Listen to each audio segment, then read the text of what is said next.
Here we go. Late night happy hour on a Wednesday. It's an early start. Soren Petro's here and his Midwest pals. And yeah, that story I just mentioned that I was going to tell you, it'll probably come up during this stream. We'll see how much of the story we can tell. You want to call out you want to call out jackasses, but sometimes you just gotta. It's gotta be the bigger man.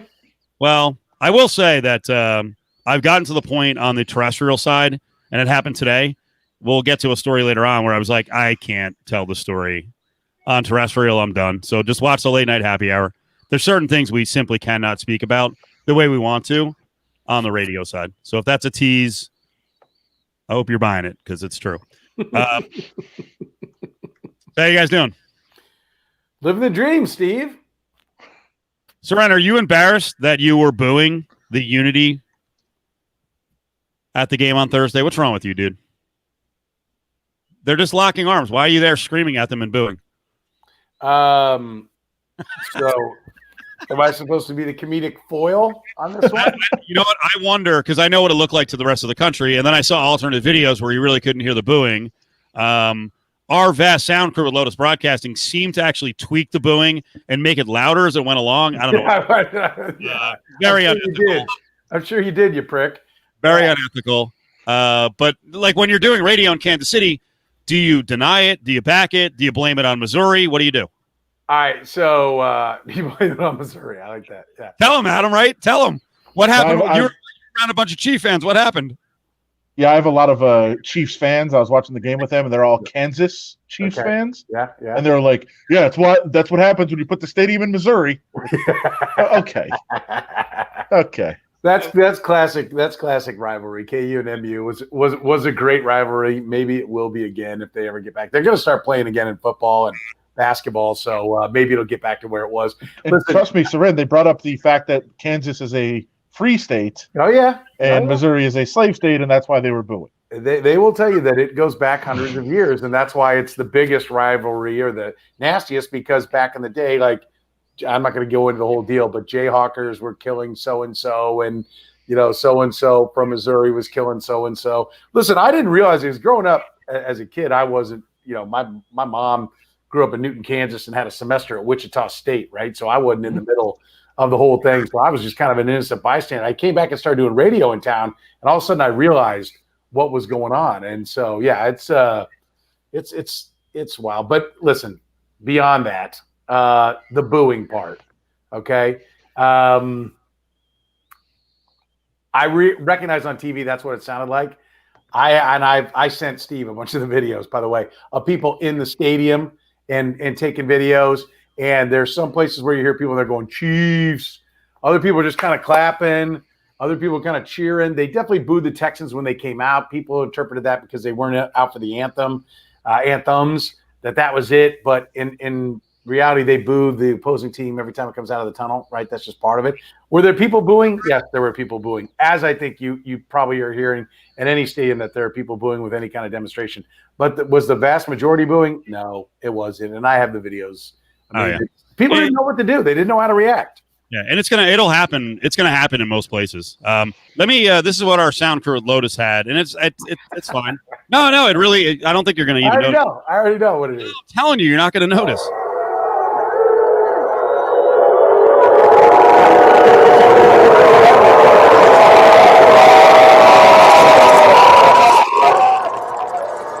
I think they're saying Okoye. Thank you. That was my favorite part. The thank you. Thank you. Yeah. He's like, thank you. Oh, shit. Yeah, I've unaltered audio. No, that was not accurate. So, but listen, it does speak to like the national mob mentality. Why do we check with anybody there? Like, I'll give credit, Steve. You reached out to me, and Softy at KJR in Seattle reached out to me and said, tell me, what did I hear what I thought I heard? And I sent you guys the videos. You're the only two people nationally that reached out to me outside of Kansas City that reached out to me and said, no, it doesn't mean that other people didn't reach out to other media people in Kansas City. But like, the national guys just went with it. We have plenty of fans who would do it here too. So it's gonna happen. I will give Scott Van Pelt and anybody who was doing a show right then, like you can't go call 18 different sources. But like the next day when that's the narrative, you're a jackass. If you didn't reach out and say, hey, we need to find out if this is it. I will say the NBC audio made it sound that way. Oh, I saw the TV audio and it wasn't that bad. I was listening on the radio. It was bad. It sounded bad on the radio. I think there must have been a spot in the stadium where all the boos were, and if your mics were by that, it didn't sound good. Because I've got one where like literally all you hear is Chiefs, let's play ball.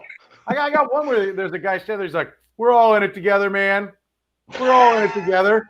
You got his voice on the backdrop. He's like, it's cool. We're all in it together, man. We're all in it together. Well, but I do want to point out that you said at the beginning, this is very true from CJ Cards fan. But at the beginning you said people just keep going. No, you said people just didn't know what to do. There's a moment of unity. How about you be quiet and you wait for it? A moment of unity, but like I don't know if you picked up on it, but the moment of unity, the players didn't know what to do. So like I say they didn't know what to do because like they didn't announce this is a moment of unity. It was called that after the fact. The players just walked out. They didn't go, and now your attention for a moment of unity. That was not said in the stadium. The players walked out there, and you see Patrick Mahomes kind of talking, hey, you go here and you go there, which is like, listen, I didn't know we were going to get into this, but could the NFLPA ever have their head not lodged straight up their ass? Because they had months to get ready for this. I have been peppering Patrick Mahomes and Andy Reid with questions like every other week, all the way through like once BLM happened, I would ask them questions. And I know people were getting irritated, but I'm like, I want to know when did they start thinking about this, right? Never did they have an answer. Finally, a week up, I asked Andy Reid, I said, are you going to join in? Are you going to be part of it? Is the organization going to be part of it? Well, what we do, listen, that's not what it's about. We'll all be together. Sam Madison, the DB coach, said, whatever we do, we all do together. We've reached out to the Texans. I asked Bill O'Brien. I was on that call. Bill O'Brien, you said you would deal with your players. What are you going to do? Well, I think there's a call. This is on like Wednesday or Thursday. There's a call that's going to happen between the players. So right then I'm like, well, this is a shit show right from the get-go because it's like freaking, I think it was Tuesday. No, it must have been Monday or Tuesday. I get my days because it was a Wednesday in terms of game time or whatever. Anyway, I'm asking Bill O'Brien. He's like, well, there's a call. The players are going to talk, but we'll all be in it together. I'm like, okay. Then they walk out there and they're like, okay, you do this. And so the Texans are standing behind the Chiefs and they're like, no, go down there. And so when that guy says thank you, there's still like 10 Texans running down to the end of the field to try to get in line. NBC didn't show you that. They just zeroed in on the money, right? Patrick Mahomes, Deshaun Watson, Andy Reid, all those guys right there. It was like they were still moving around. They never got set. And so I'm telling you, when you say like, when you look at me like, what do you mean it's a moment of unity? Nobody announced it was a moment of unity. The players were still lining up throughout the entire process. So I think, hell, somebody might have been booing like, what is this clown show? So, I mean, it's unfair to characterize a town, which, listen, we know unfair is reality all over the place. But it's unfair to characterize a town's reaction or to label a town, which I know you guys aren't, right? But just some of the other people, I'm like, really? I mean, come on. You weren't there. You didn't see what all was going on. There were a lot of elements that were going on. But I will tell you that the underreported part of the story is the NFLPA always sucks in their negotiations. And here's another example. They can't even make a straight line in under 5 minutes.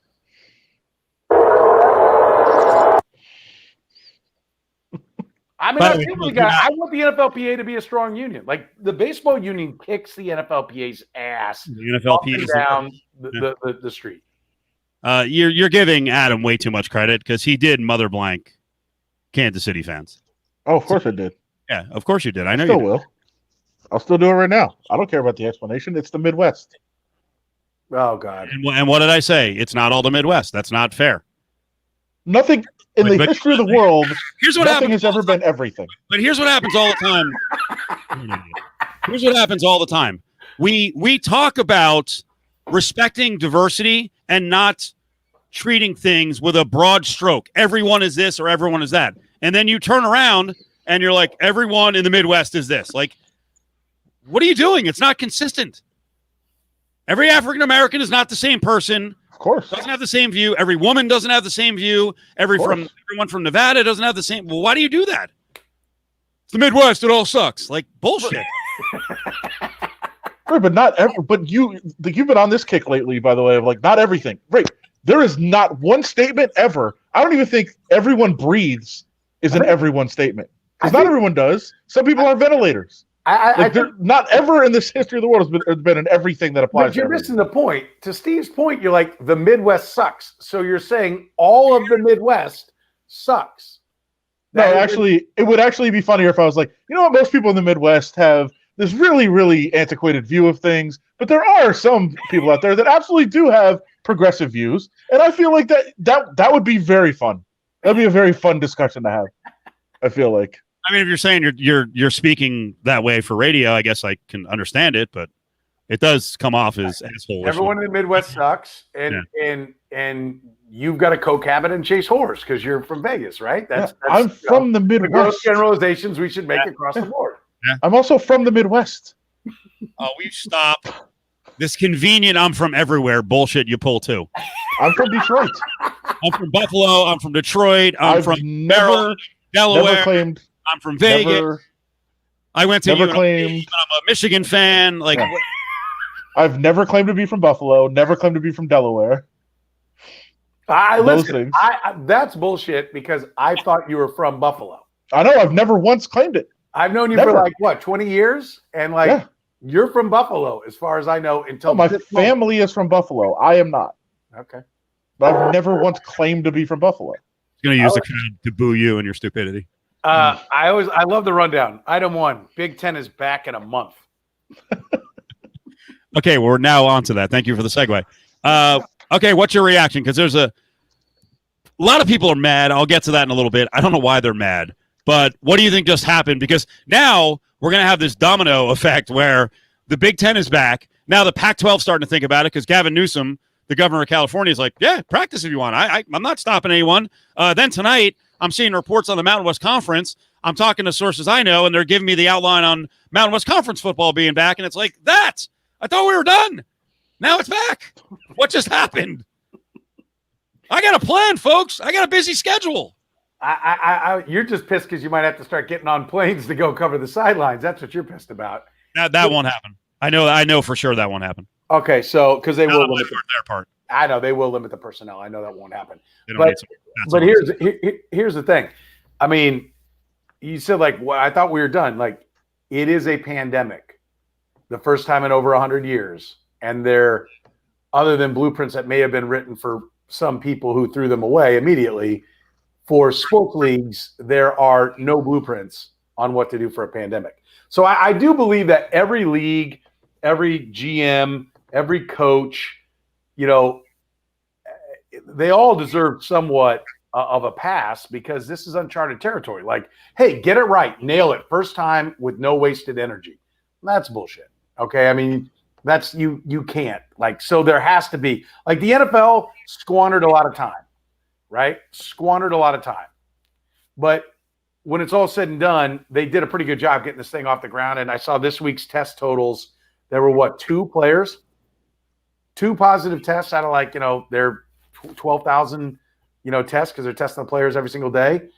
I mean, I get it. What are we doing? What's my reaction? My reaction is I think if you want to do a normal talk show topic and to shit on somebody, the reaction is the Big Ten went first and thought everybody'd follow. And the Pac-12 did, and it was a dump in their Cheerios when SEC, ACC, and Big 12 said, we're going to play this thing out. We're going to see how it goes. Now, I'll say this. The Big Ten may look like the dumbest league out there if all of a sudden kids end up in hospital, all have heart conditions. Ed Orgeron, most of our guys got it, and hopefully they're immune for 90 days. I mean, we played that cut yesterday, and I'm like, he almost sounds like it was his plan.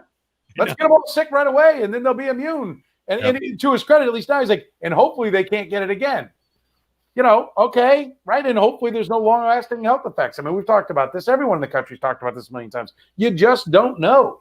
But I'll tell you what it is. They see money headed into the bank accounts of other leagues, and they're like, oh, shit. And then they didn't have the support of all their players. Their players are wanting to play. And so they're all in a tough spot because you can get excited about how the Big Ten's falling in line for the SEC, ACC, and Big 12. But if this goes horribly wrong, if everybody ends up sick, if a coach dies, if Nick Saban gets it and has complications and dies, okay, the equipment manager dies, one of the players died. There was a D2 kid who's 20 years old who died. He didn't get it playing football, but he was a football player, contracted it, and he died, right? If 3 or 4 or 5 kids die, it's going to be a big deal. And I said earlier, you said almost the exact same thing I did about the Big Ten made this decision and just assumed everybody was in lockstep and was going to follow. And now they're like, oh, shit, what do we do now? Not everybody followed us. They will look even sillier if something happens now because they were out ahead of it. Now they're just following. And if something goes wrong, then you're like, hey, you knew. Like, you knew not to do this, and you went and did it anyway and chased these people. That's bad. But, like, I honestly don't think people in football are going to die. It's people in the communities where there's football happening, and we'll never know, like, how many of these deaths are traced to, oh, you decided to play football. It created community spread. These people died, and we never knew about it. Well, absolutely. That's definitely a part of the equation. Listen, I felt like there was no wrong decision, right? I take it seriously. I do a lot of the social distancing, not going in anyone's house, not doing all that, right? I'm not saying everybody has to do that. That's how I do it. If you're like, listen, my life, I got one kid in school, right? My youngest kid is in school. I'm uneasy every single day, right? Every day she leaves, every day she comes back, I'm uneasy. But at 10 years old, the social component is a bigger deal for her. And, you weigh those risks. I understand it's an impossible situation for everyone on the planet. And what the right decision is, we're only going to know probably 10, 15, 20, 25, maybe 50 years from now when ultimately the effects of whatever happens on this. So I am amazed that the Big Ten and Pac-12 stuck a flag in the ground and then backpedaled in 4 weeks? Like, that's stunning. That is stunning. Reality is, yes, there's faster testing.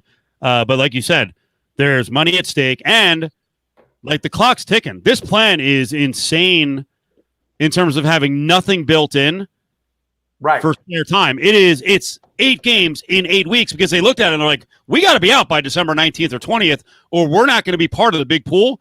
Let's go. We got to do it. Come on. They got to go. They got to go right now. And really, they should have, Michigan's been practicing, right? So, that's the uneasy. And maybe all Michigan guys will get hurt because they're worn out or something. I don't know. But, listen, the bottom line is they came out and they said because of medical advances, right? I'm like, okay, well, what? And then they said, and we have to be transparent. They said we have to be in unity and we have to be transparent, which apparently was talking about how they kind of took a vote, didn't take a vote. By the way, I have someone speakers on how they took a vote, didn't take a vote. And now they're saying, listen, we got to be on the same page because we weren't on the same page because clearly Nebraska was popping off. Penn State popped off a little bit and all that. We have to be on the same page. We have to be transparent. Okay, be completely transparent and bring your medical people forward and have them explain why you didn't think it was okay then and why it's okay now. The best we've gotten is we're going to do cardio screening for myocarditis, right? Okay, so bring the doctor ahead saying when we screen them, we will know that this person is at risk and he won't play and this person isn't. Explain that. Otherwise, you're not being transparent. I love how we need transparency amongst the other money pigs, right? But not to the people and to the families and everything that's going on. The medical people, scientists should be out front talking in every group. The goddamn Big Ten is like every major effing hospital in the country. Like Michigan Medical Center, right? These are massive universities that are probably leading the charge on what's going on, yet we never hear from any of those people. It's a joke. It's a joke. This is what Nicole Auerbach wrote earlier. Northwestern president and Mort Shapiro is the power broker in the league. Yeah, I quoted him today. It wasn't about political pressure. It wasn't about money. It wasn't about lawsuits. It wasn't about doing what everybody else was doing. It was the unanimous opinion of our medical experts. All right, bring them forward. To Petro's point, they need to be a couple of them need to be out front tomorrow, the next day. 100%. It's not the end of the world if they don't do it, but if you don't want to get bashed left and right, then have the medical expert speak. Listen, I don't, I try to stay away from the politics, but when we don't have credited, the credited medical people and scientists are not being listened to on a federal level, it empowers anyone of any power to say, well, why do I have to be honest? Why do I have to be transparent? And it's going on at the highest levels of every company, every organization, every league. It's all bullshit. Like, I had to beg the Chiefs. I had to shame the Chiefs. They said they were doing this anyway, and maybe they were. They finally got the NFL doctor to come in. First of all, their guy, we're going to make him available. Okay. He talked. They said he's got 20 minutes. He talked for 16 minutes, took 3 questions, one of which was a reporter from their website. There were 2 real questions. And behind the scenes, I was like, this is total bullshit. Like, bring somebody, you've got to get him back up here and take real questions. This isn't about the game plan. This is about public safety. Because if you guys don't do it right, and then you send these players out into the community, and we start seeing that they're at the bars or whatever, and you guys have jacked it all up, you spread it into the community. They did bring the NFL guy around. He talked for he had a 25-minute window. He talked for about 8, 9, 10. He started taking questions. Every answer was really long. And then they turned it back over to the Chiefs guy who filibustered out about 4 or 5 minutes of it again. And I think it was like 5 or 6 questions. I will give the NFL credit. They at least dragged the guy out there. He didn't directly answer the questions. And I don't know how it works for the Raiders, but with the Chiefs, you ask a question and you're muted. There's going to be no follow-up. There's going to be no follow-up. You are on mute. Now, you can try in normal times when we're clearly just on a football subject, you can get some leniency. But when we're rocking and firing on COVID, you are muted and you are not getting a follow-up. So when they don't even come close to answering your question, you're just done. And then it's on to the next guy who's got the story he wants to write or the question he wants to ask. When reality would have been, I would have been like, whoa, coach, you totally didn't answer that. I'm asking you about this. And so this has become the biggest example of not being able to, get any real information out there, and an abuse of power, not the NFL, but this whole thing. Every company's full of shit, right?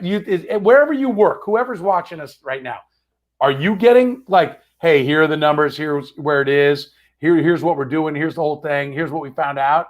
No, we're all just sucking it up and doing the best we can. Your take on the media availabilities is something we talk about a lot, because I am constantly frustrated by the fact that you can't have follow-ups. And with the Raiders, you're just muted, like you're out.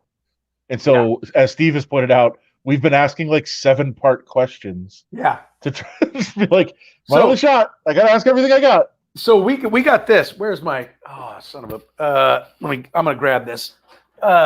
He's got props? I got props. I think it's in this one. So I got my little notebooks I use for the Zoom calls, right? You got to save everything because you never know. Right now, you might be like, holy shit, I need this thing. So at the end of, I think it was last Wednesday, we had Andy Reid, we had Willie Gay Jr., we had Clyde Edwards-Helaire, and I guess we had those three. That's a big day. Wow, maybe I got it good. Maybe I should shut the hell up here. Must be nice. Wait, maybe it was the Bill O'Brien. Hang on, let me see. Here's Bill O'Brien, Bieniemy, Matthew. Okay. I think it was this day. Yeah, it was this day. So we get it's coordinator day. Do you have coordinator day? Sure. Okay. So Dave Tobe, assistant head coach, special teams coordinator, Steve Spagnuolo, Eric Bieniemy, and then we also got Tyrann Mathieu, who's like it's not quite Patrick Mahomes, but if there is a Patrick Mahomes for the defense, it's him. He's brought out regular. Even last year, they quit letting you talk to him in the locker room. Tyrann's going to talk at the podium. Right. Yeah. Right? Okay. All right, fine. So we do that. We get to the end of this, and we're told, listen, everyone does a 2-part question. You talk about a 7-part. Everyone does at least 2. I want to ask you this, and I want to ask you that. And then we had one guy in town who had all these things he wanted to ask, wasn't getting a chance. He'd been asking for the Chiefs president or owner to be brought out, which he hadn't been brought out yet, which they always do in camp. They finally did, and he hit him like a machine gun of 4 questions, all BLM, protest, voting, what are you doing? And Mark Donovan, the president of the Chiefs, handled it like a champ, by the way, answered all 4. So I want to give credit to Mark Donovan and the Chiefs on that. But at the end of this thing, this Bieniemy, Tyrann Mathieu, they're like, all right, listen, guys, I'm getting complaints about how like it's like all these 3 and 4 part questions, and it's like just killing us on time. And I'm like, really? And so there's like, well, you know, blah, blah, blah. Listen, I just got a job to do, and it's got to just be one question. I said, hold on. I said, so I want to read something to you here, because today, you're telling us this today. Dave Tobe's last answer began 4 minutes and 32 seconds into his time. Steve Spagnuolo's last answer began 8 minutes and 20 seconds into his time. Eric Bieniemy began 8 minutes and 45 seconds into his time. And Tyrann Mathieu began 8 minutes and 57 seconds in his time. You've got to be shitting me. That's a quote. I said, you're shitting me. We're talking about they're not going 10 minutes. They are not even going 10 minutes, and you're telling us we're going too long? We used to do 45 minutes to an hour on the podium with Marty Schottenheimer, and then he would go sit upstairs and eat lunch with us for an hour. And the locker room was open, and you built relationships with guys like Tim Grunhard, who I work with right now, who you talk to at his locker, and he would do a radio show in town, out at a bar, and meet the fans and do everything. The NFL has become, I mean, I can't use the word I used to use because I'm trying to be better human being, but the biggest wimps, they can't handle anything. Just so people know, what you're referencing, 45 minutes post game, 45 minutes after every practice, locker room's open, and that's when you would actually talk to guys. And I've talked to a couple guys who actually say they want that back. I think 90% probably don't. Right. But there are definitely a couple guys that are like, hey, like I want to talk, I want to say what's going on, and like I'm restricted now. I'm not allowed to do it. And you know, I like that time where I can get my story out there and talk and hype up my teammates and all those other things. How much do you think the Texans love that Kenny Stills is? He's never going to be made available, and he's been one of the guys that's been the driving force since Colin Kaepernick kneeled, and now should be the poster child of everybody coming around to, and lots of his, and I mean everybody like the other players coming around, at which we can talk about this some other time, but I'm shocked at how few players actually are kneeling. But how everyone came around to Kenny Stills, what he was saying, and I guarantee you Kenny Stills is never made available in Houston because he's not the quarterback. He's not he's the third wideout, yet he's the one of the most influential guys in the league about this subject, and they won't bring him out there. So everything. The reason this conversation started was about, you were talking about the doctors and evading answers about COVID and the protocols and all that other stuff. I made the argument today, and I'll say it again. Like, I think part of it is that they don't want to say real answers, of course, but part of the real answers is, hey, we have decided people are going to die. Like, it's going to happen, and we're willing to take that trade-off for whatever money we're going to make. And nobody's willing to talk about that, and nobody's willing to say it, and they don't think people can handle it, but that's what it is. So if that's how you feel, say it. And then we all get to make our decisions like, okay, yeah, I support that or I don't. But that's the calculation you're making. And I don't think the NFL wants to say that. I know college football doesn't want to say that, but that's where we are. So yeah. if that's the decision, say it, and then we can decide how we feel about it. It's a systemic problem. It's because America hasn't been in a real fight since at least, and this is not to trivialize the guys that have gone over and fought these wars, but they're equipment wise, they're so much like the tragedies of the landmines and the IEDs. I'm not trivializing that at all, but I'm saying America, the country, the people back here, not our soldiers, right? They feel fear every time they go out on a patrol. One of my interns is the guy who sits on the machine gun, and he's on his third tour. He sits on the machine gun on the top of the lead Humvee and runs the supplies back and forth in Afghanistan, right? And he was telling us about all the times they've been fired upon and the IEDs and everything. I'm not talking about those guys because I know that there is fear. Like, my fat ass has never felt like, holy shit, if I don't do this, or if we don't win this, like, they're coming to California or they're coming to New York. Like, we haven't had it. And so we've been able to live in this world where it's like, hey, everything is, whatever I want it to be is right. And I can find some jackass television station or radio jackass that will back me up and say we're good.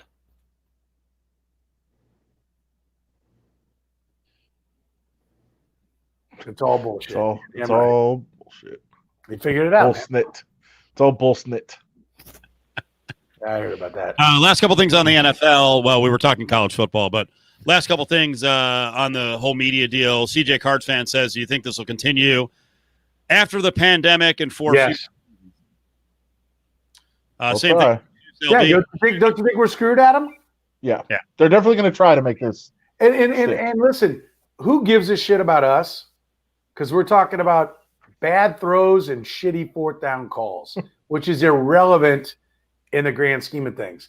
But what's happening to us is the symptom of the disease, which is if you can't question your government, then you have real problems. We'll lighten it up. Super contest from last week. Super contest this week. I know there's no transition. Let me punch up the odds from last week. And I have a feeling I'm going to get shredded here for some reason. I'm not really sure why, but I think Petro is going to use a Cofield technique that I use on Adam Hill, where somehow it's turned around. But these talking about your shitty pick of the Falcons that you insisted we take. Is that what you're talking about? That's funny. That is funny. Petro and I are in a super contest, and we collaborate on picks. Let's get to because in general, we all had plays. We all had thoughts on these games. I thought Miami would cover against New England. It didn't happen. Were you surprised? I don't think that was a bad play. Yeah. I mean, New England didn't finish them. You get Fitzmagic or you get Fitztragic. It was Fitztragic, and I listen. I'll roll with Fitzmagic. You know me, no quarterback in the NFL, no bet. And Fitzmagic can be aces. So you shouldn't feel bad about that. We didn't play that one though, but no. Baltimore Cleveland was a stay away for me. Adam, were you on Cleveland? No. I mean, I'm on them for the season, but I don't like that matchup necessarily. All right. Yeah, why? Because Cleveland slapped them last year? I was on Atlanta. When they were shitty, when Cleveland was crappy, they slapped Baltimore last year. So, well, it was also new coaches. I thought new coaches were a bad play week one. See, I think new coaches are a good play because everybody's paying attention. Yeah. I'll say this. I stayed off it because, first of all, I thought Baltimore should be exposed offensively. Like, okay, you've had a whole offseason, and Cleveland's got talent, and they should all be on their – I thought Cleveland was a sharp play. We didn't play it because I said I don't remember how we talked it out, but I thought Cleveland was the side. It clearly wasn't, and it's because Lamar Jackson can throw.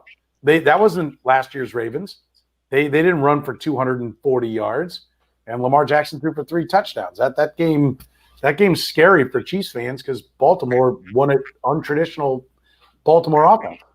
I did also like Atlanta, so yeah. Well, let's get to it in a second. Buffalo was 6.5 against the Jets. Petro and I talked about it. We talked about the Jets side. Thankfully, we didn't do that. Yeah, we did, and part of it's because I had Buffalo in a suicide pool. And I'm like, I definitely think the Bills are going to win. And at the end of the day, if you should never bet an NFL dog if you don't think they can win the game outright. Like this idea that like they're a 3-point dog. I don't think they're going to win, but I think they're going to cover. Eat shit. Okay. If you don't think the dog's got a good chance to cover, you shouldn't be anywhere near it. And so I'm on the Bills in the suicide pool. I'm like, I was nervous about the Bills pick. Now we can get to another pick here in a little bit that I wasn't nervous about that, went belly up. Bills did barely get there, by the way. Bills played a shitty second half, so I think it's buyer beware on the Bills. And I've been saying all week on the air that Miami plus 5.5, I'm really on top of that one. Well, that'll be one of our plays because I'm there too. We'll reveal the official numbers here in a couple of minutes. Were we all in Carolina kind of a like, or I guess a lean?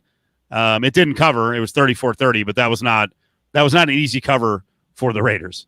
I think nobody's bragging if you have the Raiders there, are you? Like down, you got to get a late touchdown to score. That's not a great pick. No, that game could have gone either way.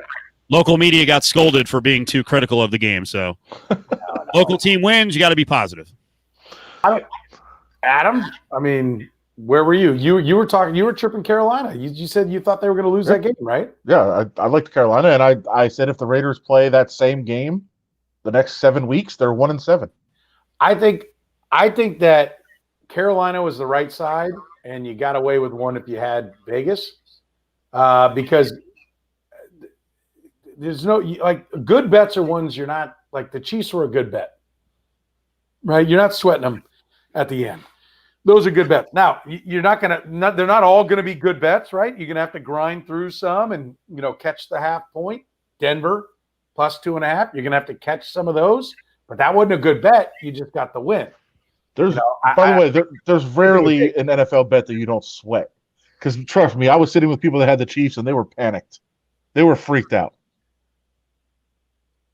At the end of that game? Oh yeah.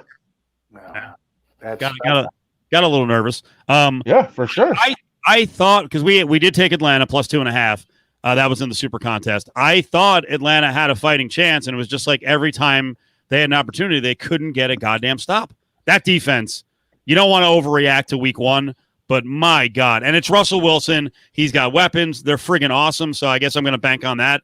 But right now, that Falcons defense, yikes. I've talked to some people, and the reason, and I was giving you shit, right? But I was on Atlanta on that side as well. You get what is by far the better team laying less than 3 and going west to East Coast. You're like, okay, although it was the later start, right? That one was a late game, wasn't it? No. That was early? Okay, so early start too. There's reasons to be on that, and maybe that was it. The early start thing. I know a lot of people I know love that West Coast grabbing East Coast teams against West Coast teams when they're having to go out east. But Atlanta just like they don't have any heart. I don't know what it is about that team. They sucked early. I got lured in. I heard that they fixed their defense problems in the second half, and it wasn't going to happen again. They did win. They went 7-2 in their last 9 or something last year. There was reason to be on Atlanta, and you got to be careful about overreacting to week 1. And they go against the Cowboys this week, so 2 teams that think they're going to be good that have losses. But Atlanta just seems like an infected team, and I've never seen a team like so often you hear people loving the court. Well, it was all about the coordinator who left or the coordinator taking over. He was really the guy. Mike Marks was really the guy. That's, all that kind of stuff. Kyle Shanahan appears to have been the entire reason why the Atlanta Falcons went to the Super Bowl. The entire reason. Nothing, Adam? No, I liked Atlanta, and by the way, their offense was more than good enough. They just could not stop anything defensively. We were on the football team, plus 5.5 against the Eagles. Yes, we were. And my God, Philly, we thought the offensive line was going to be an issue, and then they got more beat up. And Jesus, the football team and that defensive line, let's do it. So 8 sacks. Let me ask you this: at 17, Richard, Eagles, what are you thinking? Oh, you want me to tell you what happened? Because I forgot to mention this. So I like playing in game. It got to the half, and the former Redskins looked so bad. I had Washington plus 11.5, and I was like, "Fuck this, I'm out." And I bet it back the other way. I'm like, I'm just getting my money back. And I bet the Eagles minus 16.5. And then the second half was it was a disaster, total disaster. But no, dude, I never do that. But I was so mad. I'm like, this is pathetic. I'm out. I'm betting. Now, of course, I could have been a double loser and middled myself.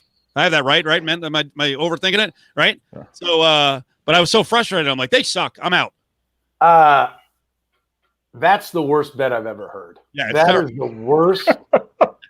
When you want to do that shit next time, just Venmo me the money. Yeah. That was awful. No, it was. I don't bet a whole lot in game, but No, I know, but it was an emotional play. Do I get it? I have to get. If you guys remind me and I remember, or whatever, if I remember, you remind me. I will talk about my Sunday, and man, we got out of control. I'll mention it right now. We talked about DirecTV having you buy the balls, and how do you get around it? How much is it going to cost? If I got to be locked in for 2 years and I get like minimum DirecTV deal, am I looking at like over $3,000 to watch the NFL in essence this year? I don't want a 2-year deal with DirecTV. Then we go out and start drinking, and the total bill for 3 of us across, both early and late was $235. I'm like, all right, maybe I should get DirecTV. Yeah, you do still drink at home, and while it's at a much discounted rate, you got to put your home liquor into that equation as well. No, but we went out and we got 7 buckets of beer. Yeah, I know. I'm telling you. Listen, trust me. I get what you're saying a second ago. You're right, because it's not just then there's the drinks and the food on top of the DirecTV package. So. And I threatened to quit, and they dropped trow on price and gave me the Sunday ticket for free, and then I got my bill and it was $90 more than the last bill, and so I had to get back on the phone. So I spent more than 4 hours on the goddamn phone to finally get my deal. Right? Like, so most people, they wear you down. I am insane. And I don't care how long it takes on the phone or what the collateral damage is on me sitting there on hold. And I recorded the call when they gave me the package. I had people tell me no. And so I started threatening lawsuit. And I played the call. And I said, here's what I've got. This guy got his ID number and everything saying this is what I'm going to get. And so now I'm getting it. Did anyone have any angle on Chicago, Detroit? I had no pick on that. I had no feeling. I love the Lions. You did? Yep. Oh boy. Did you bet it? 3? Did you bet it? I laid 2. Yeah, I bet it. Oh Christ! Up 23-6. I don't know. I did not have a side, but 23-6. I was like, God damn! I knew the Lions were going to hose this team. Like, what was I thinking? Lock. That's awesome. Cofield's a moron. Why did he tuck me out of the Lions? I did. I will say when we talked about the Panthers, I did like the Panthers a lot. But I think my best bet of the week was the over in Panthers Raiders, which did come true. I think the exact opposite this week. Saints Raiders under. That's the play. Okay. Second half of the day, I did like Jacksonville, and it's one of those. I didn't like them outright, but I did like them to cover. Yeah, and, so full disclosure, Steve and I fire 5 games at each other. And obviously if we're together, we're like, boom, locked in, let's go. If we're opposite, there's a quick discussion, but it's kind of like if it was one of your 5, we're out. Steve was on Jacksonville, I was on Indy. And this is the game I was talking about. How did this happen? How does this occur? Like, it's 8, which is a sign that the line is super strong. It's not 5.5. It's not 6.5. It's not some tease down line where you're going to grab a teaser and, but we're not sure that they're actually going to get it. One big play the other way might get 8 is a strong number. And that's where I was at. And I mentioned we're in a big, suicide pool. And we had 2 entries and we shit one away on Indianapolis. And so we've already lost, our backup plan. You ready for this one? I have no idea how the Colts and by the way, like half the contest, and it's a big one. Yeah. Half the contest is like gone, like 40% gone. But you get a second chance? No, we had 2 entries. Okay. Circa in town, $1 million survivor pool. It's $1,000 to get in. So you lose week 1, obviously you're like, well, there goes $1,000. A third of the field on the Colts out. Yeah. Yeah, that's I know. 800 plus entries at $1,000, a third out. I think this one's $980,000. And it's winner take all. Now you can chop. You get late, get enough guys to agree, you can chop and all that. Can't reuse teams, right? There's some that you can reuse teams.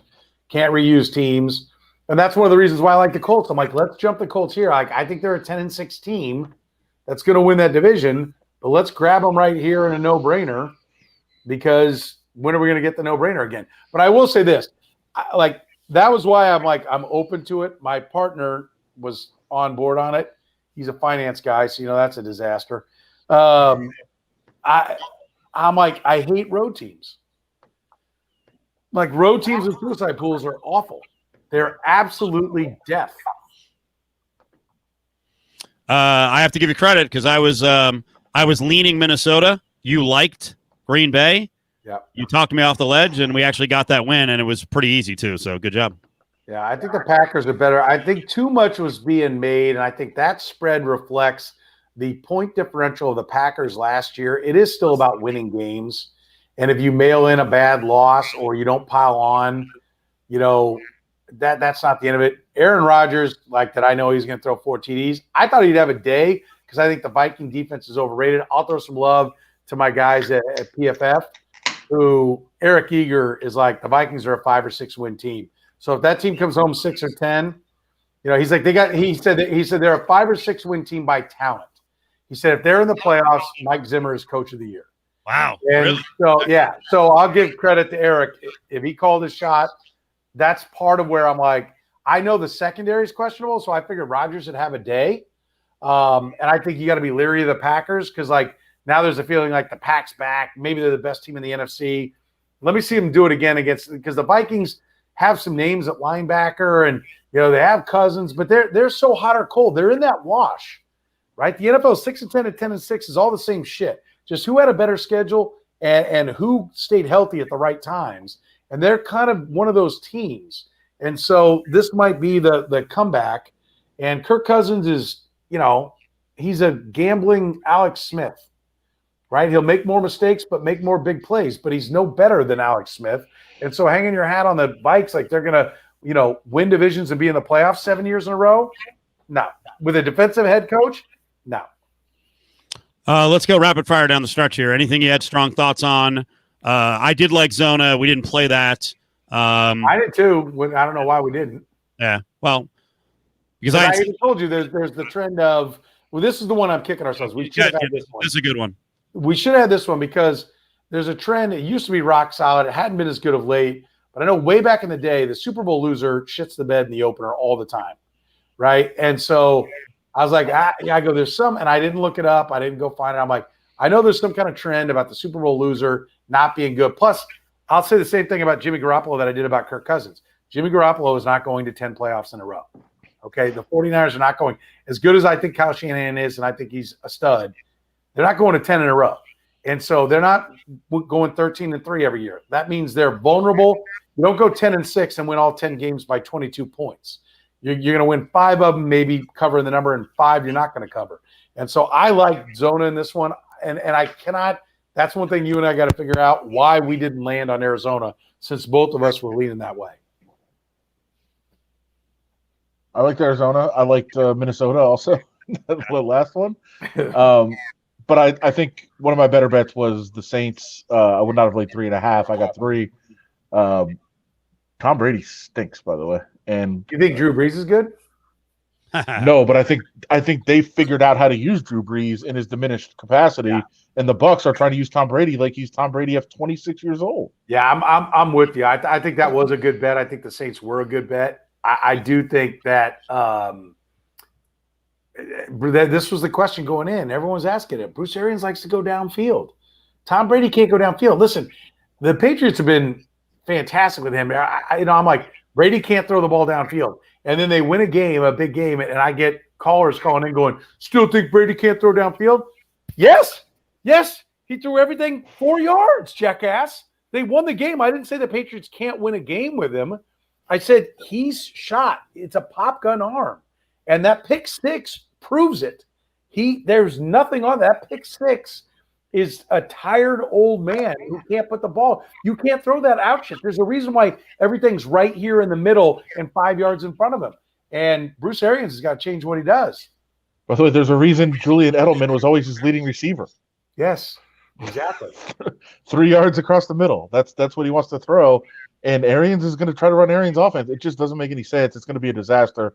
And I'm glad that you're living in the same hell that I am, Soren, of like telling everybody just because his arm shot doesn't mean he can't win a game. That's right. And I don't know that it's going to be a disaster. I can see Is Arians going to change? I think I can see. Yeah, I think he'll have to. Right. I think Tom Brady will make him change. Like I'll say this: when you bring Tom Brady in, you've sold your soul to Tom Brady, and so Brady's going to be like, "This is it." Can you imagine Tom Brady walks the podium like, "I don't know what we're doing here." Yeah, because here's the thing. If Brady didn't believe he could throw the ball downfield and all over the place, he wouldn't have signed there. I don't know. I think vanity will take over and he'll be like, all right, we got to do the shit I did last year. Well, I think it'll be a real power struggle, and who knows how that's going to work out. No, I agree. It could be yes, a disaster, but I'll predict mediocrity. This is a really sharp point because we both watched Carolina and that defense game. This is a really sharp point. Do not be fooled if Brady goes and freaking rolls Carolina and up and down the field like he's back, baby. Okay. No people will too. Carolina D is bad, and it's going to be bad for a while. I like the last 3 games. Dallas, like, if you had the Rams, which we did, So did I. right? That was one of our plays. Just full disclosure, we went 4-1. If you had the Rams, did you have the right side, or did you get away with one? You got away with one. I don't know. I think it was the right side. Really? Why? I think it was the right side, and just the Cowboys puked on their shoes more than the Rams did. Yeah. Right? Well, like the 4th down going for it, I would have kicked the field goal to tie it up to get even. But if I'm going to run a play, I'm not running shit underneath. Right? That was huge for Mike McCarthy. But then the Rams punting at midfield on 4th and 1 was terrible. And so it was kind of like you suck? Well, hold my beer. Let me show you how I suck. and as we talked about on the show, like, yeah, you can talk all you want about the pass interference, the OPI, which could or could be called. I think it was the right call, but you could argue it shouldn't have been called. But then you also have to point out that Jared Goff got hit in the head making a throw that got intercepted on the other end, and that would have kept the drive alive. So I don't think you can talk about the officials without saying they missed one both ways, even if you think that OPI was a missed call. And here's the other thing. And I know, Steve, I don't think you agree with this, but I'll say it forever. If you get the right side of the number, you're on the right side. And if you got +3 with the Rams, I don't care who wins. You're on the right side if the closing line is Rams -1. Yeah, that's a fair point. That's a fair point. You know, we'll see what these 2 teams are going next, because Dallas has got Atlanta and the Rams have got the Eagles. And so I think, reality of what these 2 teams are is going to be interesting. Giants -6 at the Giants. Steelers. Yep. Steelers -6 at the Giants. Or I'm sorry, Steelers -6 at the Giants. Like the 6-point line, like the one thing that I got to get better at is back in the day, the 5 and 6-point favorites were just there to have their ass handed to them.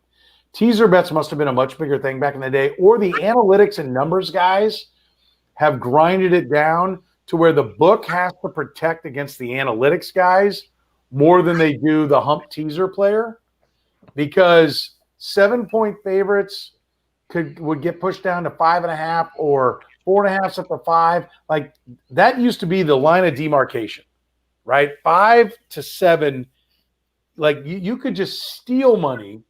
And what we used to do was take the dog and like split up your money with the +6 and then money line it, and then do some money line with the parlays, and you could combo up things, because 5.5 and 6-point dogs used to come home all the time. And we should have been all over Pittsburgh, because the Giants aren't ready. And the Steelers, everything was there except a quarterback. So all you were betting on was his elbow. Had we seen Ben Roethlisberger throw some touchdowns in the preseason, that line would have been way higher. All right. And we did have Denver. Did we have the right side on that one? Listen, I think it was a bad game. Like the way that game played out, no, because Gostkowski, you're not going to get one block, one bad snap, miss one, and then miss an extra point too.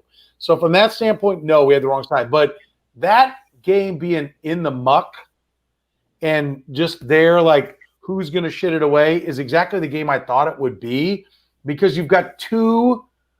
Like I'll give credit, because things went wrong on the field goal kicker, to Mike Vrabel. But Vic Fangio ain't winning shit, okay? Because he's the classic defensive coordinator that thinks they're going to get a big sack or some shit like that to win a game, and will not empower his offense, and has a quarterback that he needs to protect. We'll see. I mean, I think they've got a coordinator that can at least, do something for Drew Lock, and he kind of came around in the second half. He was victim of some drops.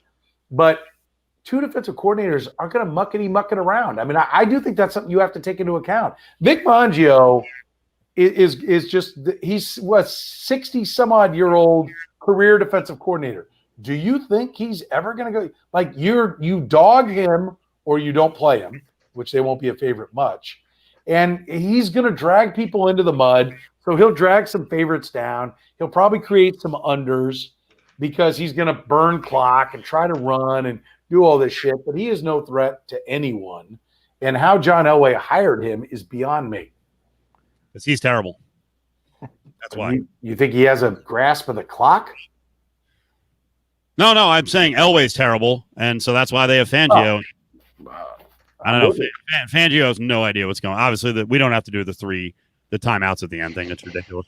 All right, first look at week 2, Super Contest, Westgate.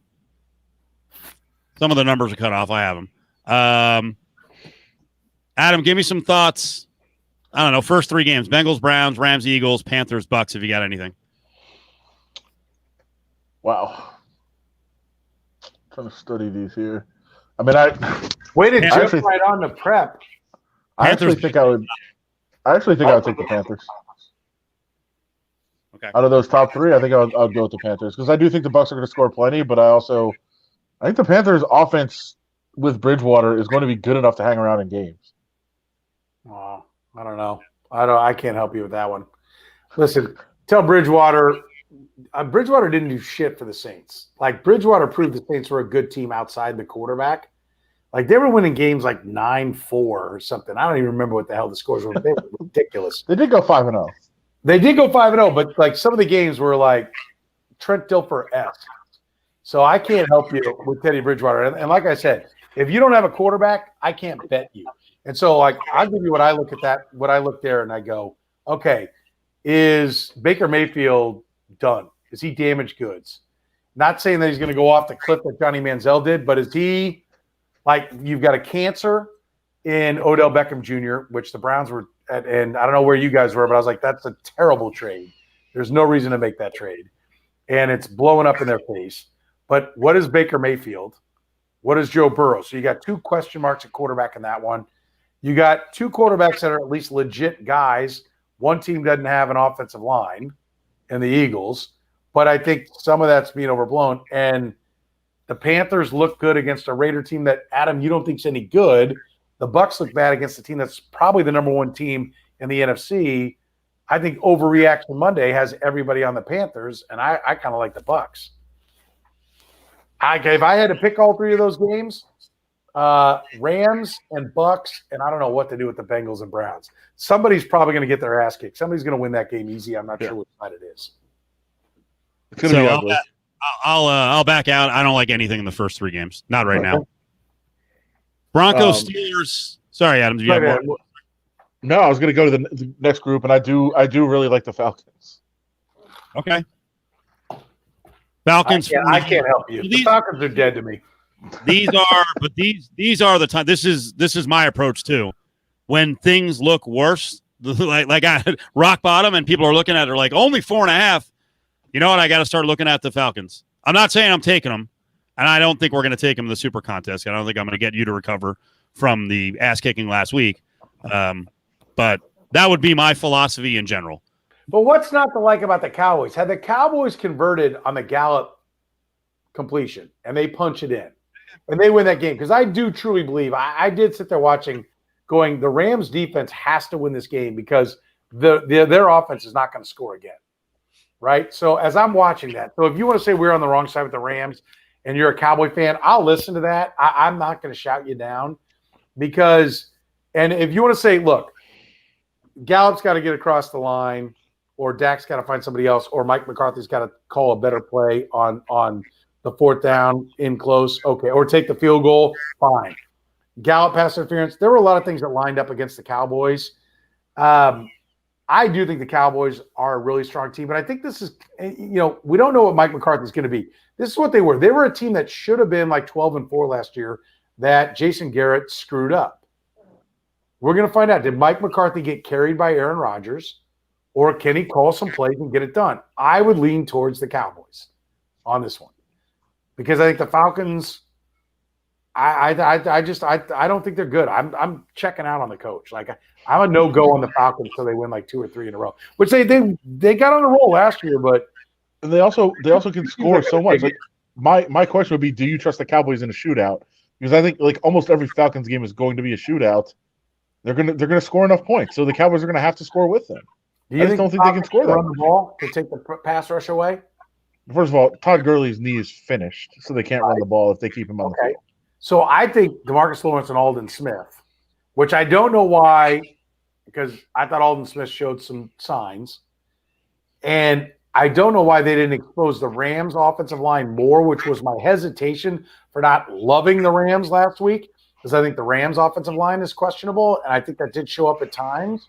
The Falcons have invested in the offensive line, but it was terrible the first half of last year. And Ryan is a statue. Yeah, I think the points are going to be scored. The over should probably be like 80, but I can't help you with the Falcons. Like you push that turn uphill. I'll take the under 80. You're right. It will be very high scoring. Broncos at Steelers. We're just skipping by. No one has any interest. 7. I don't know why it's not higher.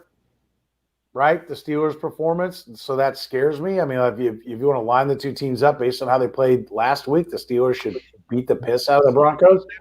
And I think it used to be really easy to just be a contrarian and take your money. Something doesn't smell quite right there. And, I don't know. I mean, like, it's Steelers or don't play. Drew Lock, you can't bet Drew Lock. You either play the Steelers or you don't play it. Yeah, I look at it. We escaped last week with a win. I'm going to stay away from the Broncos for a while until I find out more about them. Jets getting 6.5 against the Niners. Can I say this real quick, though? Yeah. One thing is, though, we see it as the Broncos won. They actually lost. Yeah. Right? And so bettors who weren't on the Broncos do not come to this game going, well, I got one win under my belt. And Vegas has got to set the line for people who didn't bet the Broncos last week like us as well. And so, I don't know. Can Vic Fangio, muddy everything up enough? I don't think so against the Steelers. It's the Steelers that don't play.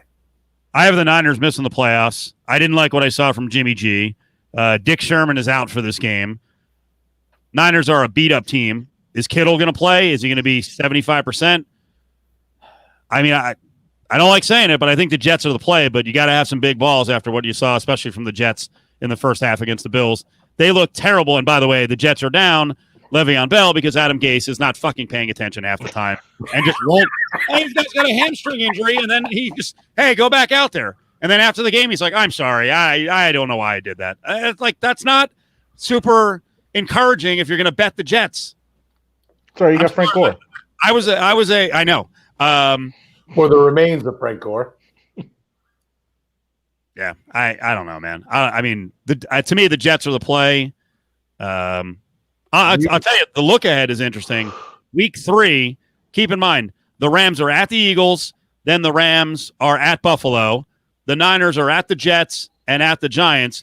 Both teams should be staying in the area, not go back to the West Coast, but because of COVID, they both have to go back home to California and then fly back for week 3.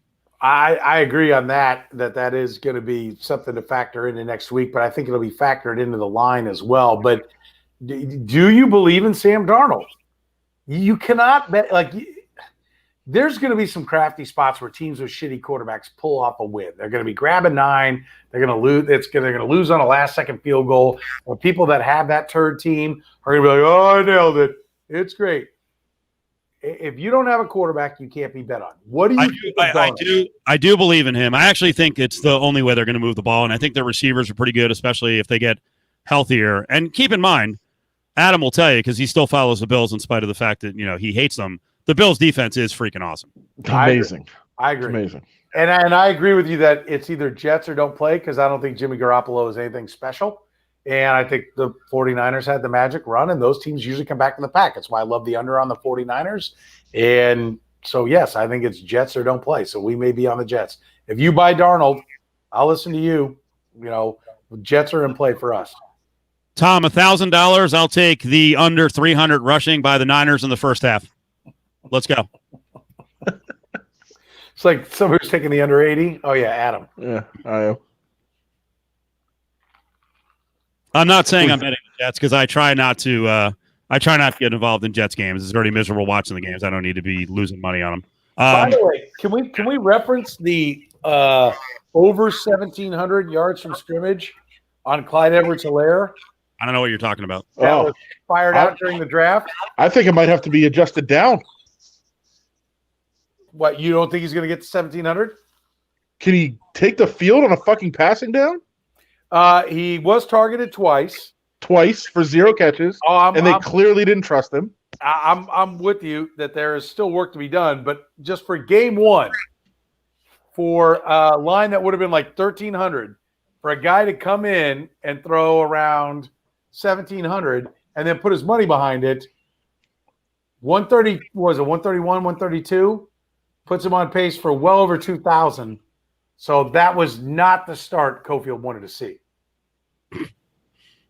I would think, especially in the passing game, it was exactly the start.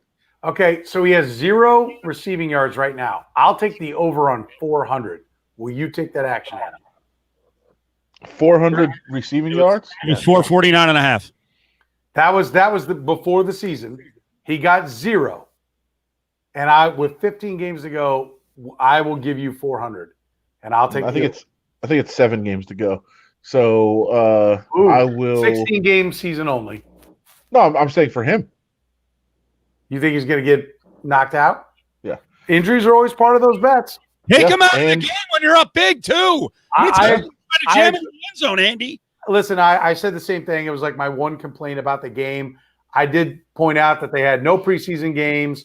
There are things they want the kid to work on, and they had a long week to prepare. If he gets that many carries late in the game, I will shit my pants and go ballistic. But I'm telling you, I believe he's going to catch the football. All right. I mean, they've got to trust him on passing downs before he can start catching the ball. I'm sure he can catch the ball. That's not a problem. Reaction to Big Shrimp 02. Bengals money line tomorrow. Putting my house on it. Actually, not recommended. I don't hate it. I don't hate it. This to me is like a 3-point. This is like a 3-point spread, man. This like when you get comments like this, I know it's like just talking shit, to prove that you're on the Bengals. I always feel compelled to be like, listen, money management is the key to winning at gambling. You would think putting your mortgage on a 6-point dog on the money line probably isn't the right money management. It's not the right thing. But if you love you some Bengals and you want to money line them within your budgetary constraints, I got no problem with that. The Browns are an infected organization. We said this earlier. They're an infected organization. We talked about ownership, right? If the Raiders are going to win, ownership's got to be there. The Chiefs have ownership, which got them Andy Reid. Got him Scott Pioli. Didn't work, but he's a 3-time executive of the year. He said, okay, that didn't work. I got to get the right coach. You got Andy Reid. And then he gives Andy Reid whatever he wants, no matter how much Andy can drive me crazy. He gives him whatever he wants and signs off on him, gives him his general manager, lets him draft his quarterback, does all that. All that's smart business. The Browns are a freaking mental asylum, right? They're a disaster. So taking any action opposite the Browns cannot be ridiculed. So are you going to put your house on it? No, I prefaced all that with money management. That was the first point A, Adam, you jackass. Dolphins plus 5.5 against the Bills is one of my favorite plays. I love it. So I'll leave it at that because we'll talk about it later in the week. Man, I would same thing as last week with the Vikings. I could go back and forth on Vikings Colts, Indy 3. I don't know. You guys have a feeling? That's it. We move on. Packers are because I still kind of believe in the Vikings, and I want to take the plus, especially because Phillip Rivers is what I thought he was. Yeah, I think the number is right, but interconference games have the potential to get out of hand. The Colts come home.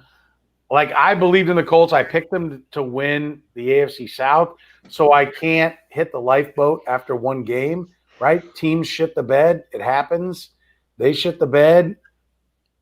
I mean, I'm on the Colts. Like, I would not play the Vikings because I don't have the Vikings. I'm not big on the Vikings. The Vikings may go 10-6, but their history is up and down, up and down. The Colts were down. They should be up. I'm on the Colts on that one. I'll be on the Colts. But again, overreacting is absolutely the wrong thing to do. We know that. But sometimes you're not overreacting if your thoughts are validated with something. And so last year, Phillip Rivers had an unbelievable defense. All he had to do was not throw interceptions, and he just kept throwing interceptions.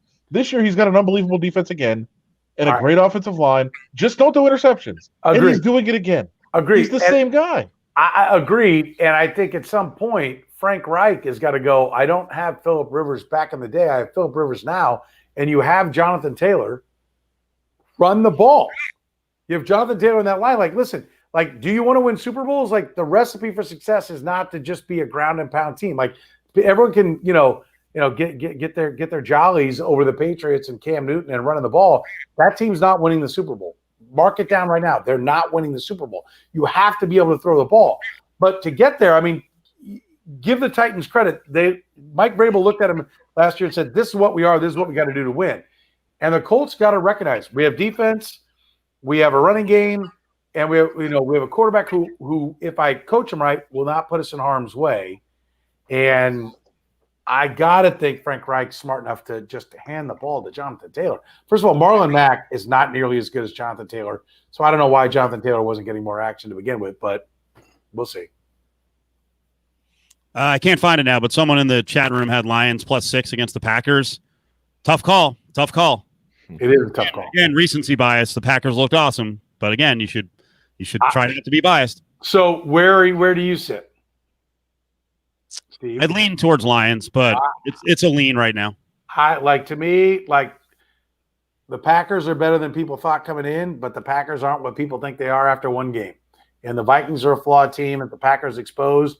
I think the Lions, look, Matt Patricia, he's got a dunce hat, a lot of times, and he's like every other, Bill Belichick disciple. He's not – Belichick doesn't teach him how to be head coaches.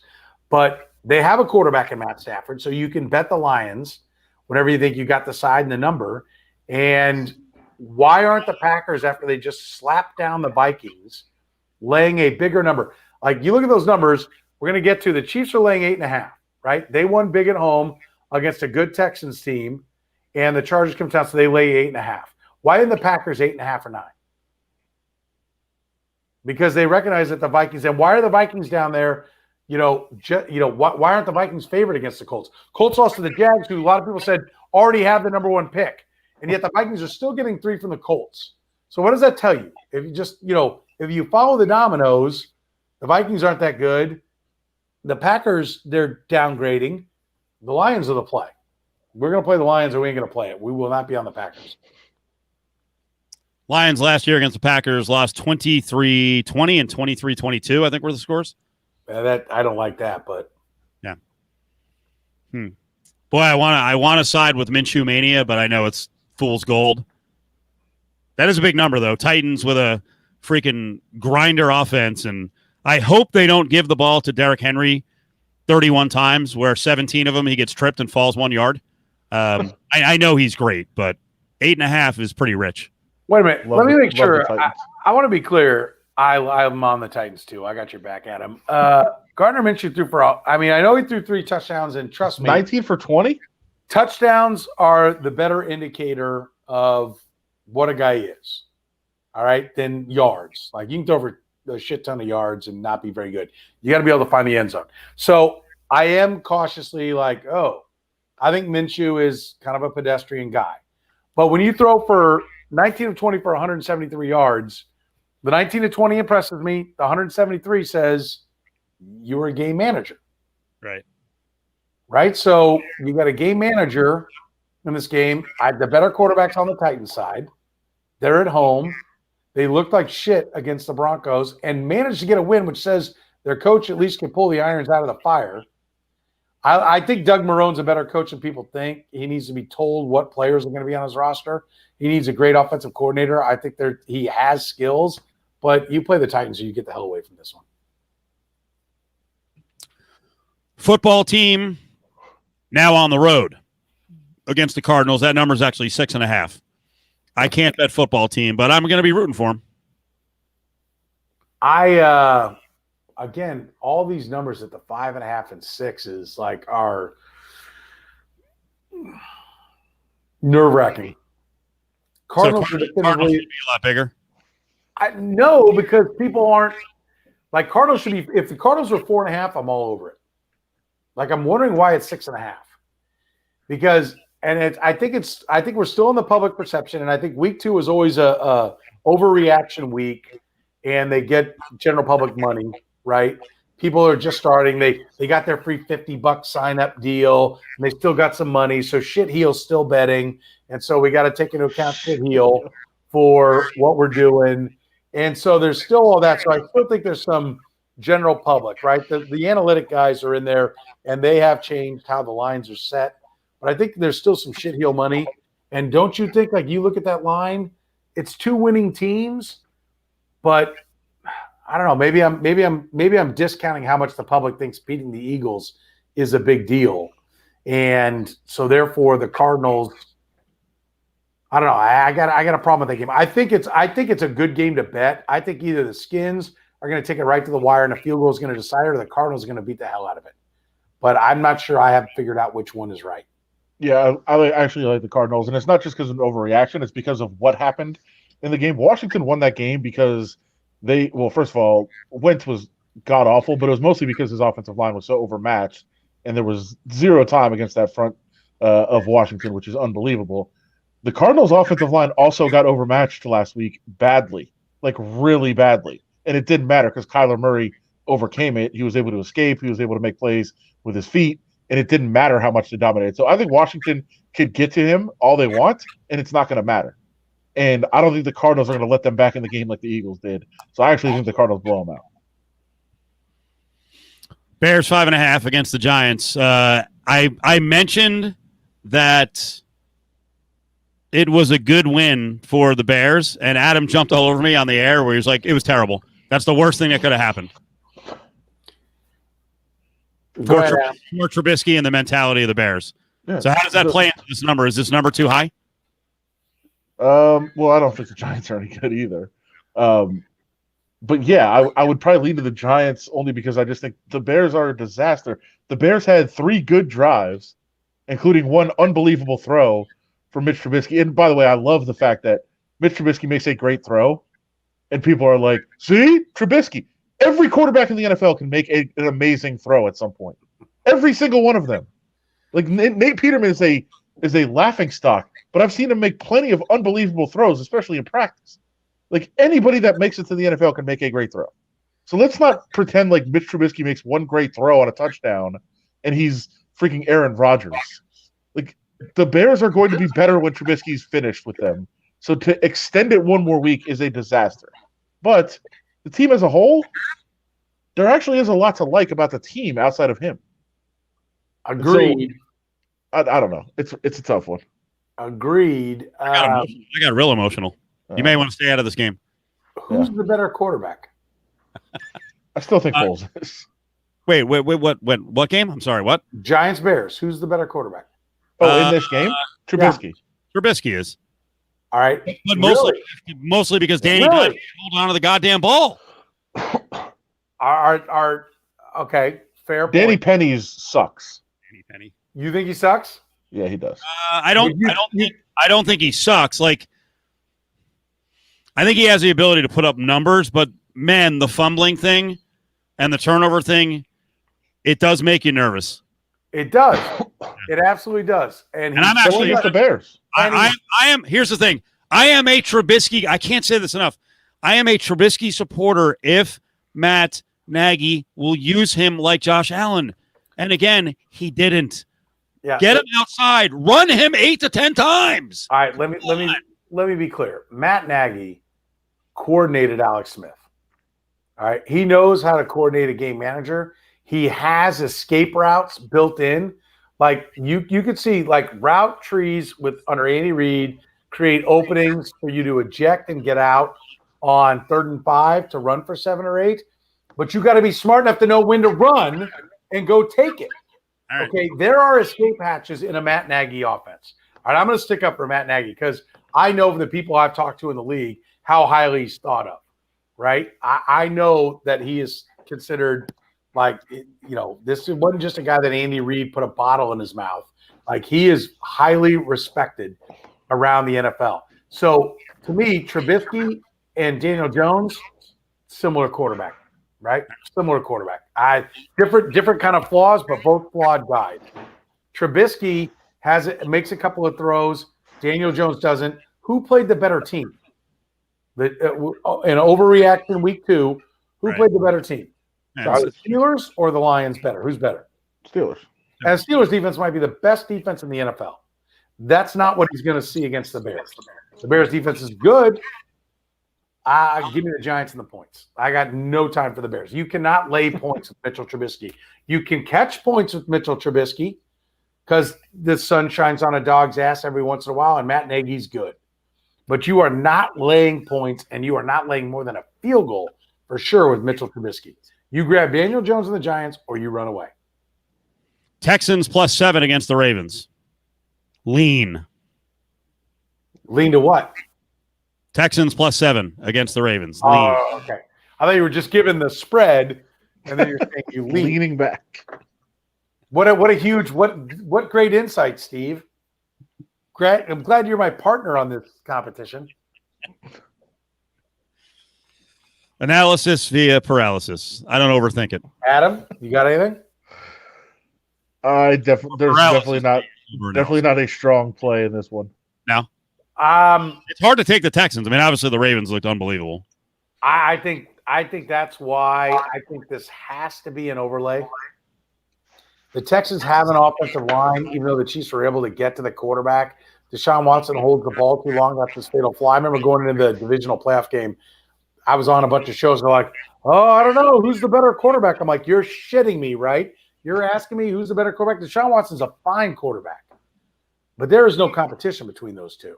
Deshaun Watson has his flaws. He holds the ball too long, which creates sacks, and the Chiefs got to him. And that's why they won. Look, but the Texans are not crap. They have a left tackle. They have receivers. Granted, it's not DeAndre Hopkins, who piled up a bunch of catches. But they have a quarterback. They have receivers. David Johnson, let's do it. They have running backs. Back, baby. They have a front four. I'm on the Texans. I don't know that it's one of my plays, but I'm on the Texans. It's also if you force me, that's the side I would take. But the Ravens were amazing, and they were consistent last year, and they went 14-2. I will still always think that when you open the season 38-6, that next week, it's a little hard to be freaking fired up every goddamn week, especially when you piss all over someone in week 1. All right, so let me ask you this. We'll combo up the Ravens game with the Chiefs game. Ravens -7, Chiefs -8.5. Who were the two most impressive teams in the first game? Chiefs and Ravens, right? Yeah. Okay. Do you think you can tease down the Ravens to -1 and the Chiefs to -2.5, and it's just a layup? No. Do you think you can parlay, right? Like one of the big strategies these days is parlay up all the big favorites, right, and play them together. You think you're going to put the Ravens and Chiefs outright into some 14 parlay with the Niners, and I'm looking at who else, and the Steelers. You're going to 14 those, and all 4 on the money line, and all 4 are coming home. Because I don't. I don't think Vegas drops trial like that. No.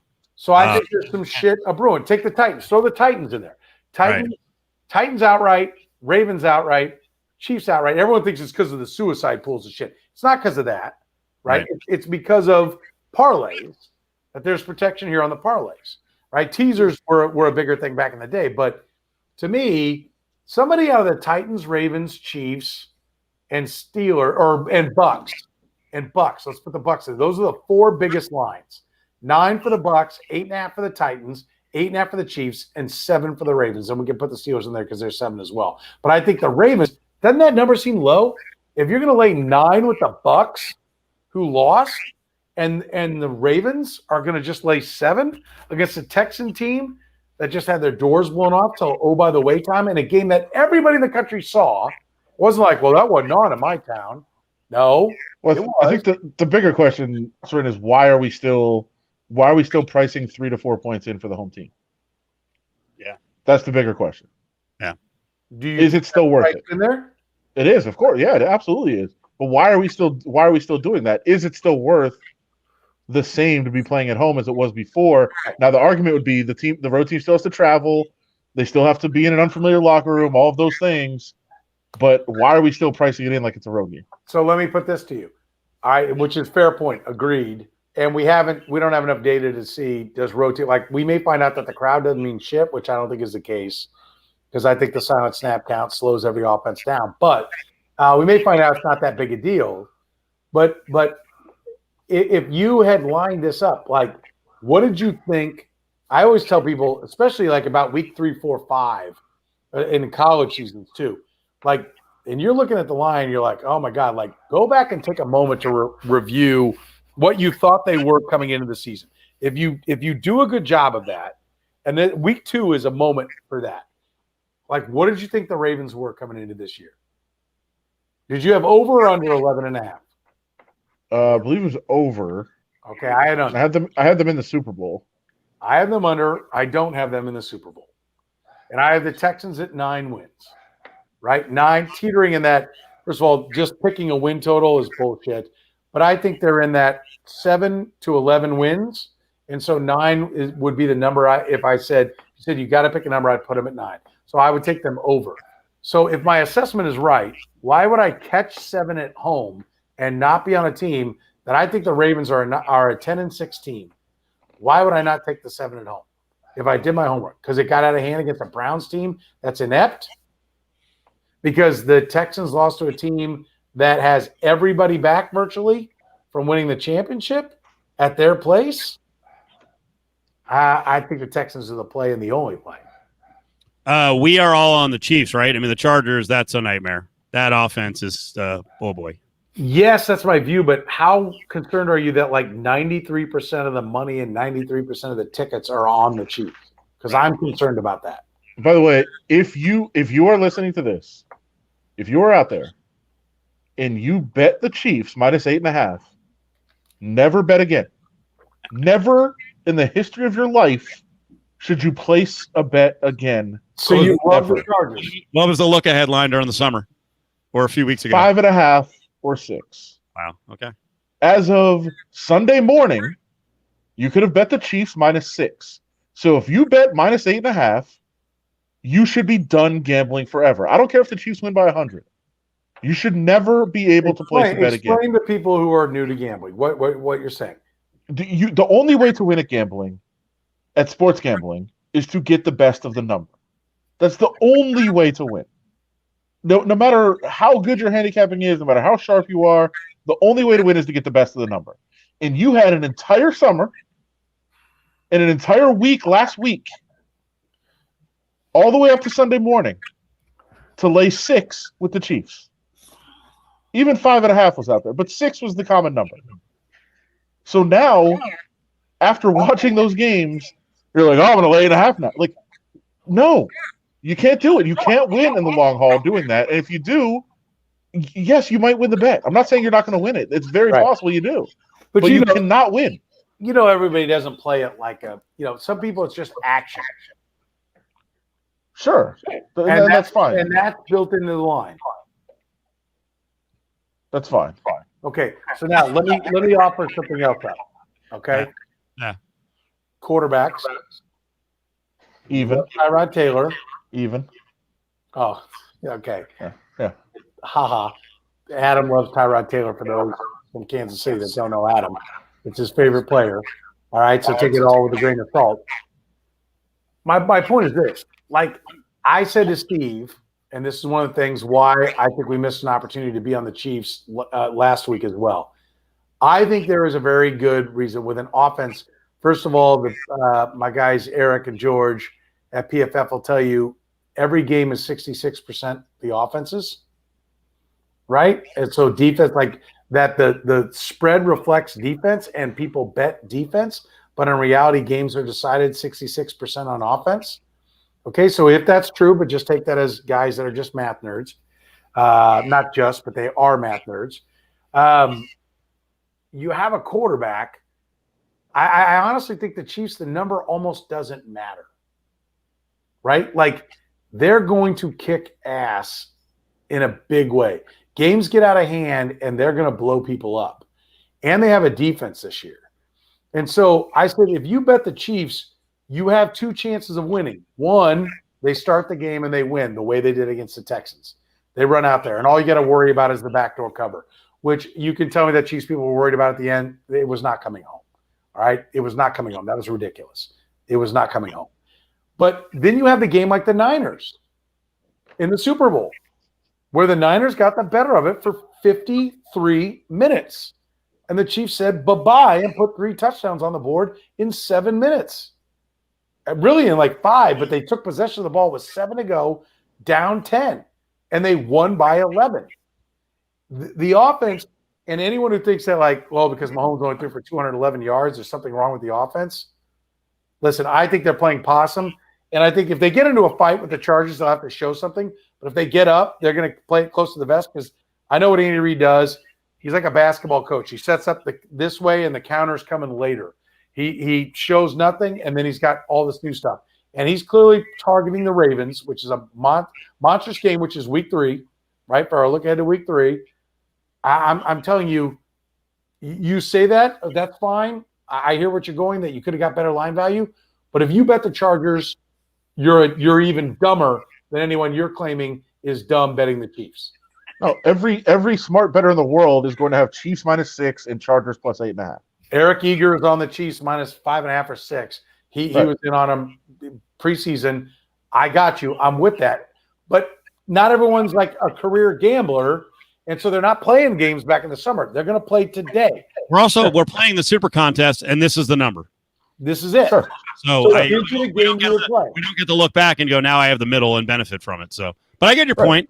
If you consistently play into bad numbers, you will lose. And you may hit some spots and be able to go, fuck you, I was right. But in general, if you play consistently in the bad numbers, you're going to lose overall. Put it this way. Last week, I know of at least one person who didn't even handicap. They just took the 5 numbers that were off. Change the most. So, like, I don't even care what the game is. I don't care what the matchup is. I have 5 numbers that I can get a better number on the Super Contest than I can on the board. Define how they were off. They were off from the pre-seed from like no. 4 months ago. No, like for right now, okay. Like last week, the Super Contest number in the Rams game was what, +3 for the Rams, right? Yeah. And the number at the book was pick. So you just bet Rams at game time, you mean? Right. But you're playing closer. No, by the time they actually betted, it was +1.5 or 2. Okay. So the Rams at, I'm trying to say, okay, all I'm saying is the number is different on the board. I know. The number is different I've got like all these missions coming in. Sorry. The number on the board is off from what the number in the Super Contest is. It's a stale number is what it's called. Right? And last week there was more of them because the numbers were out earlier. But he's like, we're doing all this breakdown of quarterbacks and defensive lines and all this. Like, no, you just walk up and say, okay, that number is different. I get a better number in the Super Contest here than I could on the board. Okay, I'll take that. I'll get a better number in the contest than I can on the board here. I'll take that one. Rams and Cowboys. Let's see. It was +3 on the contest, right, for the Rams? 3, yeah. And on the board was +1. So they took the +3 because +3 is better than the number you could get on the board. But they didn't have that option walking up at game time. Yeah, they did. I'm saying in the contest they played the Rams +3. Right. Because the real number is Rams +1. Are they clairvoyant? Like, so by the time you put in the entry, you're saying on what, Saturday night around 10:30? No, but made the bet. You're not making sense. I am making sense. Okay. No. You go to do your Super Contest numbers, right? You're going to put your entries in. Right. When do we have to put them in, Steve? Saturday by 11? Yeah. Okay. So if it moves 2 points, if there's that much of a difference. Yeah. Right. You're going up to the window. The number on the window is Rams, say, +2 or +2.5. In the contest, it's +3. So I'm going to play the Rams in the contest at +3 because the real world number is not as good as that. So he put his Super Contest bet. Right. The Super Contest plays are the stale numbers that you could not get in the real world. When do they lock them in? Wednesday, I think. Wednesday? Yeah. Okay. Right. 5 o'clock. So by Saturday. So he just went with quote unquote sharp money. Yes, exactly. And that tends to be a much more successful way of playing games. I got your back. I've said, and Steve can quote me on this, we're not coaching the game, we're betting the game. Right. which we're playing the line. We're not playing the teams. Sure. Yeah, we're good. Last two games, let's try to do them inside of like 8 minutes because we went through a couple things. Now we're doing them. I don't have anything going on. I'm good. Seahawks for Patriots. I finished Cobra Kai. I got nothing to watch. Oh, how good is that last episode? Oh, God, it's so good, isn't it? The whole series. We'll talk about it later. I told Cofield I was talking about him. I asked Cofield if he's watched it in 4 days. So good. We'll come back to that. Go ahead, Steve. Put a hat on. I can't take your hair. I think this number should be higher. Which one? Seahawks? Seahawks, yeah. Am I wrong? Yes, I think based on it's a weird number. It is a weird number. And so what's your takeaway? What's your thought? Right now it's a stay away, and I actually may employ Adam's philosophy and see where it does go by Saturday night. Like if Sharps are totally on the Patriots, then I guess that gives me some answers. But I'm not confident the Patriots are going to be – Belichick's good, but I'm not sure they're going to be able to run the ball like that, and I want to see Cam have to throw. And more importantly, the Patriots have to play from behind, which against Russell Wilson, they may have to. And I got to believe the Seahawks can run the ball better than they did in the last game, and if they do, that creates some issues for the Patriots. I'm with you. I think the Patriots are a 10-6 team. You know, maybe things smile on them. They get to 11-5 or whatever, but there's a reason why their OU was at 8.5. I'm not sold. I'm not sold on the Patriots. That's great. Everyone's excited. Cam ran for 2. Okay, super. You have to throw the football to win in the NFL. Throw to win, run when you're winning, and you can grind out. Like everyone, like the Titans, like, oh, what about the Titans? They're in the AFC Championship game. They were 9-17. For all their run and everything they did, they were 9-17. They almost didn't even make the playoffs. So let's not act like the Titans, because they pulled some upsets, have this magic formula that everybody should copy. Get a quarterback that can throw the ball everywhere, and that's the formula. Okay? Now, when you don't have it, you scramble around for something else. You know who threw the ball on first down more than anybody in the NFL last week? This is from my guys at PFF, by the way. Seattle Seahawks. The Seattle Seahawks may be the team that comes from they may be the Ravens of last year, because somebody finally told, or at least for one game, told Brian Schottenheimer, throw the MFing ball. You have one of the 2 best quarterbacks in the league. We gave you weapons. You have Lockett. You have Metcalf. Disley's not a bad tight end, and he's not even the starter anymore, right? It turns out Carson can catch the ball. Who knew? Because they wouldn't throw it to him. But he had more receiving yards than passing. If they will throw the ball like they did, the Seahawks are a scary-ass team. So, yes, the line should be more, not necessarily for the general public, but because of the real football. And what scares me is I'm coaching the game and not betting it. But you bet the Seahawks or you don't touch this thing. Adam? I think if you look back last year, they were pretty good at throwing the ball on early downs early in the season and then reverted to form. And so I hope that the Seahawks have turned a corner and they are going to play kind of a reverse style, but I'm not convinced that that's going to keep up all year. So I'm a little worried about that. You think it'll keep up in this game? Yeah, here I would be on the Seahawks, even though I like the Patriots for the season. I don't like them here. Okay. So, yeah, I think I would lay the 4 with the Seahawks, although the one shop that has did move it to 3.5. So, looks like maybe some Patriots interest, but I don't know. We'll see where that ends up settling, but I would be on the Seahawks. But I do, on your point on Tennessee, to be fair, it was Mariota for the first half of the year. It's fair. Same philosophy.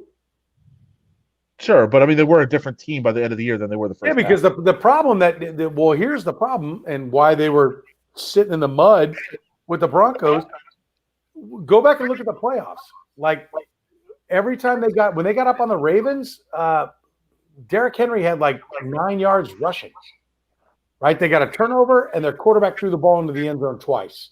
They got up on the Chiefs. Derrick Henry didn't have shit. Then they tried to pound the rock with Derrick Henry, and the Chiefs blew their doors off. Like, they actually did the formula that is the modern formula. Throw to win, run when you're winning. They ran all day against the Patriots, who weren't very good. And everyone's talking about, like, oh, Henry's a beast. He's 170 yards, all this. And they were up 1 freaking point. Oh, look at this. It's like they were 1 missed coverage away from losing. So, yeah. No. Give me. So the ground and pound, bite my ass. Give me the Seahawks as long as they're throwing the ball. Raiders expert. Big Monday night opener, first ever Las Vegas Raiders game in Sin City. Saints 5.5 without Michael Thomas. I'll tell you this, if there was fans there, I'd be taking the Raiders. But there's not. Yeah. I believe 4 straight teams that have opened new stadiums have won. That will probably change on Sunday with the Chargers, which includes the Rams, right? Against the Cowboys. But I think it changes with the Chargers on Sunday, so that's not really going to come into play on Monday night. I don't think I could take the Raiders, but here's the philosophy that I would point out to in a lot of cases. I do think it's going to be very low scoring. I do think it's a way under. And in those cases, I usually would love the underdog. Getting 5.5 points in a game that I think is not going to have a lot of points is very nice. So not all points are created equal, is what I'm getting at. Why do you think it's low scoring? Well, first of all, I think the Saints are going to try to control the ball, especially without Thomas. And we know what they are now. I mean, they are a team that can play. They're elite on defense, and they are a ball control team. Even sometimes, with Thomas, they can take shots, and Breeze still can't take a shot down the field, but they want to control the ball. And you'll be able to do that against the Raiders. They'll be able to have long possessions. And I think the Raiders, if they fall behind especially, are just going to be in a really tough spot, not being able to run the ball the way they want to and control the clock and play it that way. The Saints will be able to score some. But I also don't think they're not going to come out and try to score 40. They're going to try to win the game. And I just feel like they're going to control a lot of the possession and probably have long sustained drives. Maybe the Raiders can settle down and buckle down in the red zone and force field goals instead of touchdowns. And I don't think the Raiders are going to be able to score on the Saints at all.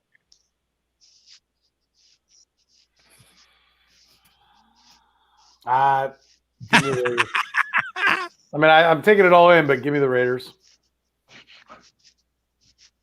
Why? I mean, the Raiders won. I understand why the line is what it is, but I think this is a great spot for the Raiders. And I think your stadium thing, like erasing it because the Chargers, who have no support in the town, know they're second-class citizens, like, who cares? I'm not erasing it because of the Chargers. I'm erasing it because I'm saying that streak will no longer be valid, but I'm erasing it more because it'll be valid. I think the streak is valid. That's what I'm saying. The Chargers being second-class citizens in LA, it's like, listen, I had one of the Jets players, a former Jet, Brian Washington, when he came to Kansas City, told me the Jets won't win shit until they get out of the Giants stadium. And that has been prophetic for 25 years, right? And that's going to be the Chargers' fate. They're the second-class citizen. You can paint it however you want and do whatever. They're second-class citizens, okay? The Raiders are not second-class citizens. They are conquering heroes. They come to a town that wants them. I like the Raiders. I think your stat is a good one with the new stadium. I'd like to see what the new town stat is, but I like the Raiders. If there was fans, I would be all over the Raiders. I just don't know how valid it is with nobody there. You don't think there'll be people along the route as they head in? Fire them up? No? Well, I would not battle that traffic to stand on the side of the freeway and watch the bus go by. Oh, man, you're not a real fan. Vegas is hardcore, man. Vegas is hardcore. They'll show up. Glad Steve's got the hat on now. I agree.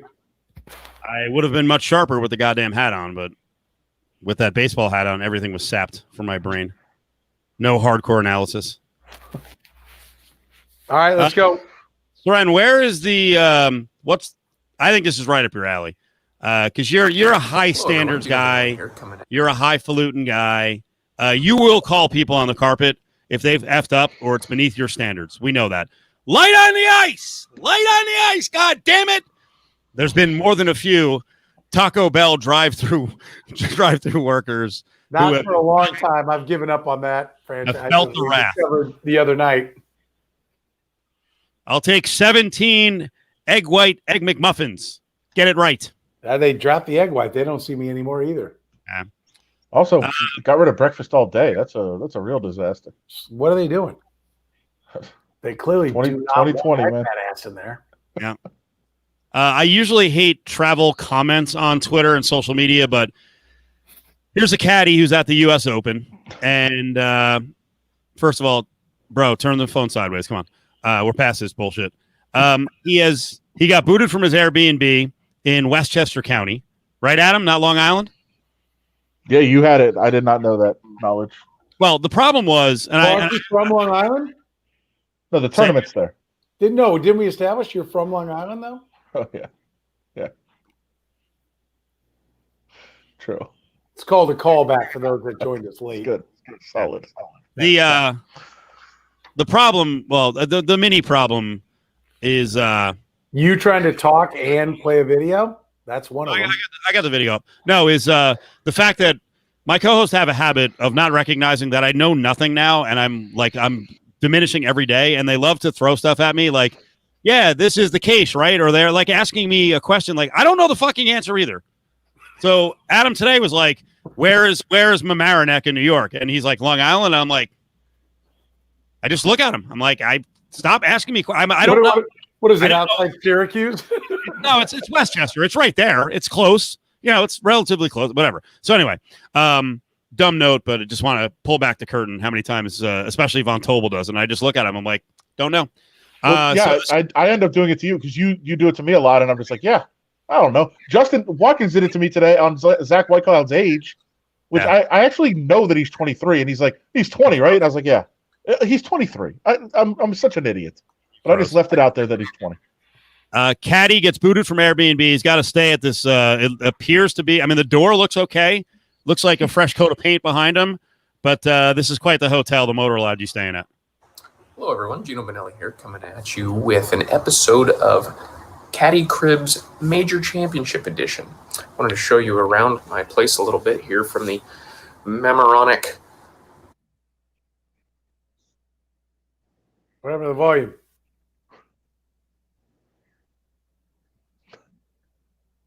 Operator airspeed. Oh, too low? Oh, you're not hearing it? No, the volume died on me. He died. What the fuck? Oh, because I muted myself. I apologize. You're an idiot. Back it up. Here's the thing. I'll just tell you, when you're reacting to this, you can't start fucking screaming because it'll blow out the podcast. So. Hello, everyone. Gino Benelli here, coming at you with an episode of Caddy Cribs Major Championship Edition. I wanted to show you around my place a little bit here from the Mamaroneck Truck Stop and Motor Inn, perhaps. Lovely place this week. You might notice in the corner of the video some patchwork and wainscoting. That is a high-quality job that they did here. Fine craftsmen here in the Mamaroneck area. I'd take a stroll over and show you guys the coffee maker. That is the 6-ounce version of the Mr. Coffee. And if we take a trip up north, you may notice the bullet holes. Yes, in the 9mm and perhaps a 22 caliber, the smaller one. Now, while we were dialed into the quality of the craftsmanship, I thought I'd bring you over here and show you some of this fine work they've got going here. And then we'll just saunter right over a couple more feet. And, I don't know what exactly took place. Maybe more bullet holes, so you can see it was recently done. It's flaking right off. And then when you look down below here, I think we have some blood splatter. And then it has been bleached out. So possibly body shot, blood, bleach, drag. I think as they took the body into the lovely bathroom, they may have bumped the sink and tried to patch it. You'll notice the caulk isn't quite strong enough to hold the sink. I actually knocked that off when I was brushing my teeth. But thankfully here, we've got a shower rod that is supporting the sink. It is not stable. In fact, it moves quite easily, so I think if I accidentally bumped that, I could break a toe. We've got some more fine craftsmanship. I'm going to have to get the number to their construction manager because I might hire him to do some work around my place back in Idaho. And overall, just a solid experience. Lovely bedspread. It's going to make for a great week. That is awesome. I love it. Oh boy. 2-star hotel on Google. Surprised? Yeah, I mean, I thought the PGA was like first class all around, man. Well, he had an Airbnb. He just got kicked out of it, and that was like the only room available. Was that the deal? Yeah. How did he get kicked out of it? It was, scheduling. I don't think we know the answer. I don't think he kicked out. I think it was more of a scheduling thing. He showed up and it was double booked or something, and he's like, I got to find a room, and that was all that was available. I didn't think it was that bad. I've stayed in much worse. Let's go around the room. I'll start real quick because I'll go rapid fire. Actually, and I would never do this on the air. I actually like that Best Western 7 Seas in San Diego, but the pair of panties I found in the corner when we first checked in, that was not good. There's a cheaper motel down the way, Hotel Circle. The walls were so thin. I actually thought the dude was going to fucking plow a lady's head through my wall into my head. Like just fucking TT boy just hammering some lady. And I was with a lady friend, and we were sort of not in good standing. So it's just like, holy Christ, I don't want to be here, and now I got these two doinking away. Let's see. Nothing like a trip with a lady friend that you're not really in good standing with. It's not good. Called my late 20s. Bugs. Yeah, I remember her. Bugs. Florida hotel, I think Clearwater Beach, a couple of roaches running around, and the coup de grace was a New Mexico motor lodge because I'm so cheap. It was like a 1-star, and actually another lady friend who was helping me drive cross country to Vegas, and a guy just climbed in the window through the screen, and he's like, it appeared to be a Hispanic man, and he was just like, sleep, and I'm like, no sleep, get out. But You're making that up. That really happened. I never actually got out of the bed. Like I just trusted that my voice would work. Okay. He's just like, sleep. I'm like, no sleep. Get out. No sleep. Now, I will throw in one more from from a different trip through New Mexico. I tried to go without a hotel. I pulled off the road into a parking lot at a restaurant, and I was going to take a little nap, and I was greeted at the window by a fellow who's looking in, and he's like, hey, what's going on? I'm like, not much. What's up? And he's like, what are you doing? I'm like, oh, shit. I have to suck this guy's cock.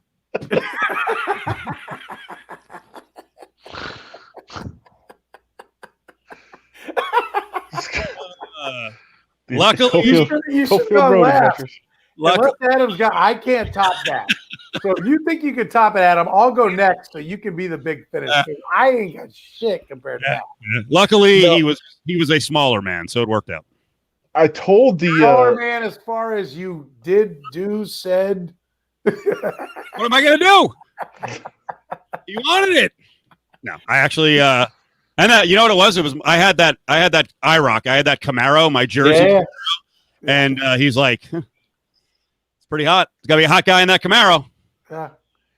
All right. So can you top that, Adam? Because you got to go last if you can. Well, I mean, I would say there's combo because. All right, then one. Wait a minute. Do you think you can get in the ballpark of that?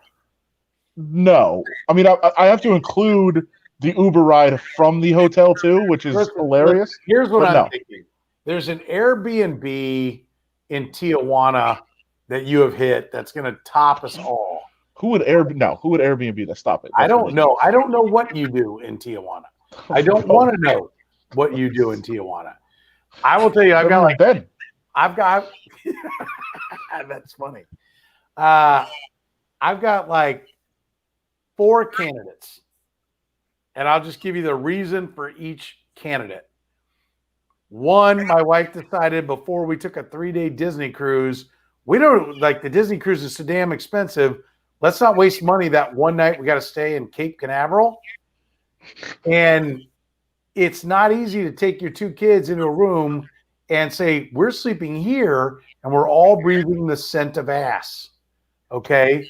That was horrific. It was like a total spring break hellhole. When we were going on spring break. That was bad news. Okay. Number 2, Airbnb. Does that count? Airbnb, Yeah. Super Bowl. Yeah. Super Bowl in Minneapolis. I had a slick place I booked like 6 months in advance. Condo downtown Minneapolis to be there for the Super Bowl. And it was going to be great. And then like 3 weeks before the Super Bowl, the bimbo that owned the place woke up and went, oh, no, I didn't realize it's Super Bowl week. You just got to send me 2,000 more. Like, no, that's not happening. So I got the Airbnb that was left over. Like the pictures always seem okay. Walked in the place that hadn't been cleaned in months. Toys and crap everywhere. A bloody Band-Aid in the corner. Yeah, okay, that's good. That's good. A bloody Band-Aid in the corner. I would not. It was so freaking cold. The furnace couldn't keep up with it. I don't know if you knew. You guys weren't up there. It was like -7, like for at like 10 a.m. It was -7, and like so it was like -20 at night. And I would refuse to get under the covers. I've never been so cold in my life of trying to sleep in that shithole. It was unreal. Number 3, Super Bowl in San Diego, our sports fan days. I had a room at the Sports Pig. The shower was so small. That's right. The Sports Pig had to get out of the shower to turn around and then get back in the shower. Yep. He had to turn sideways. Yeah, sideways. He could not turn in the shower.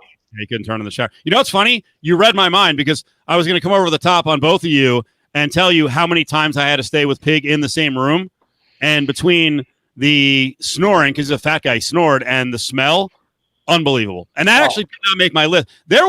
We went to cover a boxing match. For people who don't know the Sports Pig, he worked at Sports Fan Radio Network, and then locally, we were around him probably from like 98 to whenever he perished. No, like 96. Okay. Because I got out there in 96.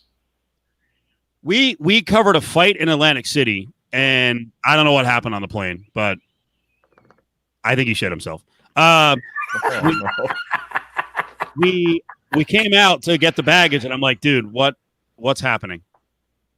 Well, come on. I was like, you used to do the show next to him with a can of Lysol. I did have it. I had candles. Sweetheart of the guy. Whatever he was supposed to fix it, it didn't get fixed. And I think it was a November fight, and I drove across, and it's not a long drive, but it's like an hour and 10 minutes. I drove across the Atlantic City Expressway the entire time, like driving, and my head out the window. Smelled so bad. All right, and number 4. Here's one more thing. Here's the thing, Petro. What'd you always say about? Well, I don't want to say that. I don't want to say that.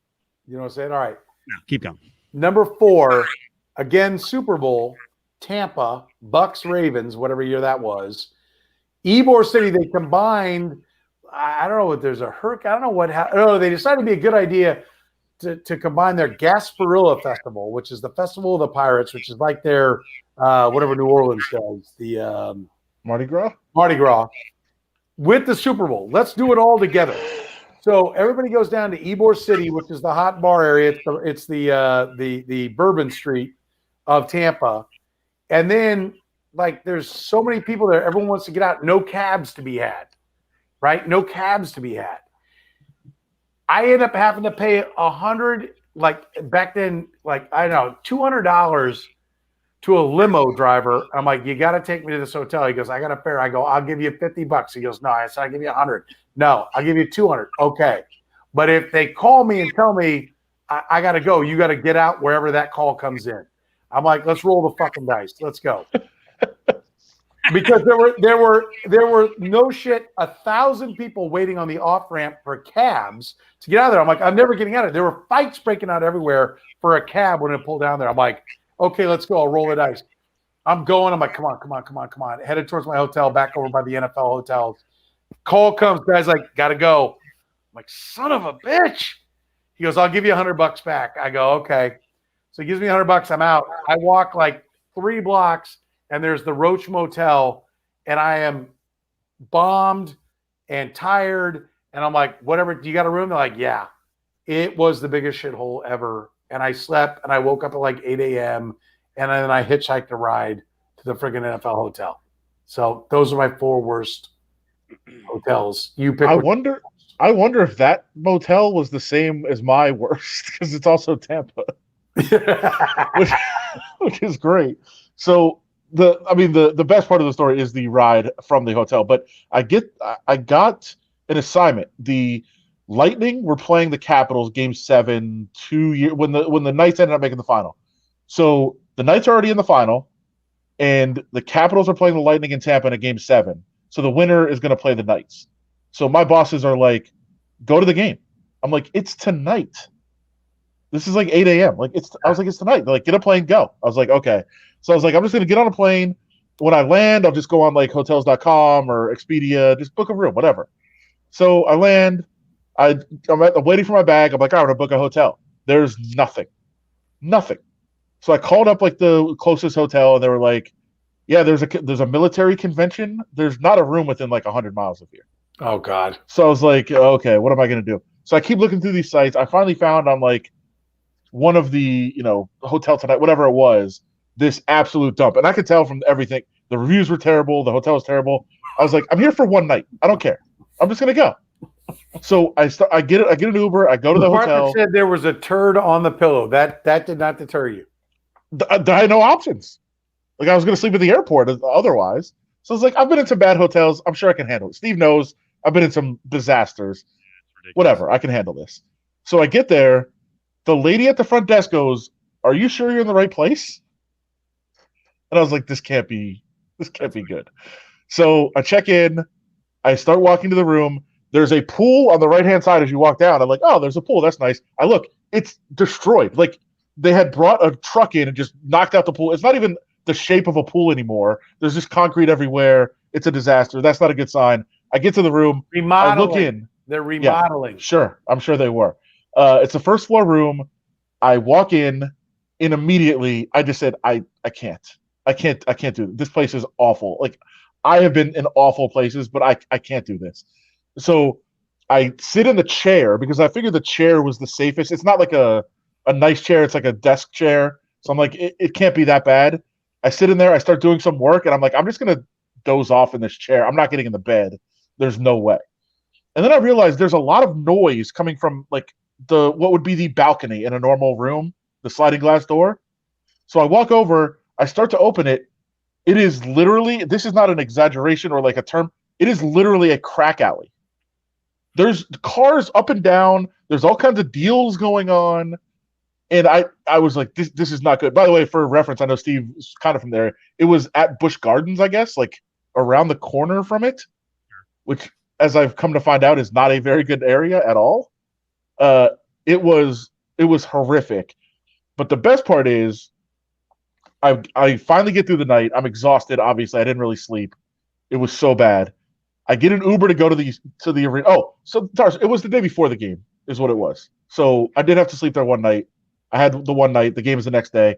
I get it. It's like noon. I'm like, I'm just going to the game. It's 7:00 game. I don't care. I'm going. So I get an Uber. Immediately, the Uber was there. So it's clearly like in the neighborhood somewhere. And it pulls up. It's a woman and her baby in a car seat. She is smoking weed in the front seat with a baby in the back seat. It's not funny. By the way, that is not funny. It's not. It's but it not turns funny, out. But hearing the story of like how this keeps getting worse. It turns out the lady was like one of the people in this awful like conglomeration of whatever was going on outside my room. She was just there, so she just pulled around. Like, okay, so I don't know what to do, and I'm not confident. I'm not going to tell her like get the hell out of here. Like, I don't know. I was like, I guess I'm just getting in a car. Like, this is probably a terrible idea, but I'm getting in. As we start to drive, we're like 10 minutes into the drive. Her boyfriend calls. She takes the call on speakerphone, and he starts cussing and screaming at her. Like, where the fuck are you? You were supposed to be home to cook my dinner. And I'm like, ma'am, I don't want to hear this conversation. If you have to go home, like, just let me out. She's like, How many stars did she have? It was probably the lowest. It was like a 3.1 or something. It was like the lowest I've ever seen for sure. But I also, like, as Steve knows, like, I just have to, like, I'm not a person that'll be like, you got to get out of here. I'm not going to confront anybody on anything. So I'm like, I guess I'll do it. So I'm just sitting here listening to this guy berate her. And I'm telling her, like, let me out. Just let me out, please. And she's like, no, fuck him. He doesn't control me. And I was like, oh, okay. This is a disaster. The room was one thing. This is a total disaster. I will say, though, got to the arena and got to the game. So we survived, but I felt so bad for that baby. For one thing, I wonder often what the baby's up to now. It's probably like 3 or 4. I don't think it's probably doing well. It was terrifying. Lord. But that all was part of the experience of the awful hotel. And by the way, was the last time, because I used to travel like that for the paper, and they would get mad at me for it. I've never done that. It's always Marriott's from then on. That was the last non-Marriott. Listen, I love my company. It's the best company I've ever worked for. But like the no roommates, and like there is a level that I gotta have or I ain't going. Like, if it's not important enough for you to spend the money to put me in a place where I can actually sleep and work, then it's not important enough for us to be there. I think, if I remember correctly, I think I texted Steve the photo of the baby. Because I don't have that phone anymore. You got that? You want to go ahead and show that photo, Steve? I lost them. Yeah, do you have it somewhere ready to go? I save a lot of things, so I hope I have it. I'll try to bring it up next week. Because I knew people would not believe there was a baby in the Uber. Oh, there was. Oh, my Lord. Baby. By the way, so you're a Cobra Kai fan? Of course. It shows. I watched it in 4 days. So fantastic. It's so good. Such a ball of cheese. I love it. I think I had 1 day off in training camp, and I watched it, the whole series. Oh, well, they're not long, but no, like, so good. 20 episodes of like 22 minutes. Yeah, it's like some of them are like 31, but yeah, fantastic. So good. I don't. We said earlier the last episode. I don't want to spoil because I know there's some people on Twitter talking about just watching it right now. But, God, it's such a good mix of like honoring the cheesiness that it was. But also making it a good show. Like, it's not just cheesy. Right. It's a good show with a nod to the cheesiness. Yes, agreed. Like, they don't take themselves too serious. Yeah. And they have a decent storyline, you know? Although one of our favorite listeners and commenters, Sean, is complaining about Ralph Macchio's wig. It is not good. It is not strong. It is not strong. You're definitely anti Daniel now, though, right? Yes. Right, but the whole concept, like it I mean, that's part of the charm of the show, is how every week there's like this, oh my God, this coincidence that keeps them. They're both good guys, but they each think they're bad because of these coincidences. You know? So I'm obsessed with the eyeglass complaint story. I just don't read it. That's Steve's thing. He's doing it. I just don't bother. I try to focus on the actual content. I don't know. I feel bad because Rich is telling a whole story about eyeglasses, and I don't think, we're not going to get into eyeglasses. So I'm the story. And I'm sorry, Rich, that you got ripped off. And these are $3 readers. They look the same as yours. So I'm going blind from them. I should get. I actually have insurance, but I'm too lazy to go get the actual real glasses. So never have I ever Cobra Kai. Like, you need to start, man. Yeah. Johnny, I agree with Kirk. Johnny for the win. Hell yeah. Yep. No, it's a great. No. He's saying he thinks he thinks Never Have I Ever is better than Cobra Kai, is what John is saying. Never have I It's ever. close. It's not close, but it's really good. What is it? It's John McEnroe playing a teenage girl. Is that the show? Yes. Dude, you have to watch it. It's the weirdest thing. It's like a 17-year-old Indian girl in California, right? And she's going through like the struggles of being a teenager. But John McEnroe is like the goddamn Wonder Years narrator, right? So he's the narrator, and his lines are like they're so fucked up. I can't even explain it. He just drops them, and you're like the SO and I are watching, and we love the show, and we literally, because we don't focus on anything anymore. We just sit there with our phones, and we're like kind of watching TV. We would be focused. John McEnroe would say something, and we would both just stop and be like, "What?" Hilarious. I love that show. I love it. DJ Cards fan, what's Cobra Kai? Go watch Karate Kid. Yeah. You don't need to watch all the sequels, although they do reference. It is one of the greatest ideas ever. It really is. Oh yeah, it's fantastic. Because they get it. Because when they try to bring back the cast or a show or a spinoff 20 years later, they all suck. They're mostly terrible. They get how awful those shows are, and it's just the whole thing is a joke. It's great. It's a running joke, and like Petro said, there's creativity in it because it really, Adam, it goes back to the original Karate Kid. You told me a story the other day. Was that a real story? No, actually, Petro missed out on it. What was the whole thing about? Hey, I want my hero from Karate Kid at some event. Yeah, it's a comedy bit from comedian Gary Goldman, but it's also a comedy bit. You're right. It was also from How I Met Your Mother, where he left detailed instructions on what he wants his bachelor party to be, and one of the instructions was, "I want the hero from Karate Kid at my bachelor party." So then, when Daniel shows up, he's like, "What the fuck is this? He's not the hero."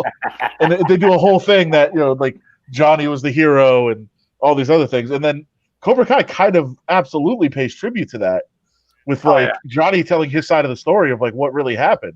Yeah, it's great. If you enjoyed Karate Kid at all, or if you've never seen it and go back and watch it, I think you'll love this. You gotta watch the movie, and you're like, I made my kids watch the movie. This is the thing, is like I'd heard that the Cobra Kai was out there, and like 2 or 3 weeks ago, I made my 10 and 13-year-old girls. Me and my wife are like, we're watching this. This is movie night. We're gonna do this. I'm like, oh, but we're watching it, and the 10-year-old loved it. She was all fired up. At the end, 13-year-old. Whatever. And we went through it, and so I'm like, I gotta check this like Cobra Kai out. Let me see it. I watched 8 episodes the first night. 8 episodes on a Friday night. Some Jim Beam, a couple of Coronas, and 8 episodes of Cobra Kai. What a perfect evening. It's a great Friday night in the pandemic. What made you stop? I think I fell asleep. I think I passed out or something. Okay, I'll get back after it. And then I was done on Monday. I finished it Monday night with 2 after the Tiger King Dancing with the Stars. My wife insisted upon watching. And then I had the last 2 on that Monday. So I went like 8, 6, 4, 2 in 4 nights, and I was done. Love it. I don't know what to watch right now. Like I'm always wired after these shows, and I want to watch something. I'm like, what the hell am I going to watch? Yeah, Never Have I Ever. We just told you. Never Have I Ever on Netflix, and it goes really quick too. It's funny, man. It's a good show. You know what's great about this is Soren, for like 3 years, when you were going 1,000 miles an hour and you had to go into the studio and do the whole radio thing, and now you're at home. I told you for 3 years all these shows I watch, and you're always like, I don't know when you have time. I don't have any time. And I'm like, dude, I make sure that's not your voice, but I make sure that. And I'm kind of depressed because I'm not doing it enough right now. I make sure that I carve out like a couple hours a night just to watch TV. And unfortunately now I'm an idiot and I watch news, so I get all fired up. But I carve out like 2 hours just to freaking decompress. You're right. And I just watch stuff, and like at least because I'm losing my mind. I'm freaking out of control. So that's what I've always said in sports talk radio. Like you're not done prepping, you're just out of time, and you got to do a show. Right? Like there's always something else in this world. When I started in the business, you took the local paper, you took the USA Today, and you took Sports Illustrated, maybe Sporting News, and nobody could call you with anything you hadn't already read. And now that's like impossible. There's so much information out there, you can't stay on top of it. And so I was always like, I got to watch ESPN, I got to watch SportsCenter, I got to watch this, I got to watch that, and now I'm just like, all right, shit, I I'm going to watch something else. An example of that is like today we had the whole, we have a whole rundown. I know it doesn't sound like it, but we actually do have a rundown for the show. We got 45% of it.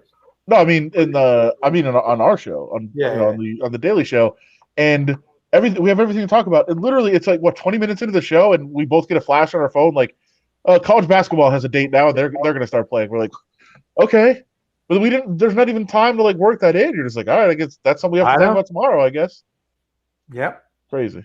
November 25th, 8 preseason conference tournaments in Orlando. We're gonna rent out the bubble for a 3-day tournament.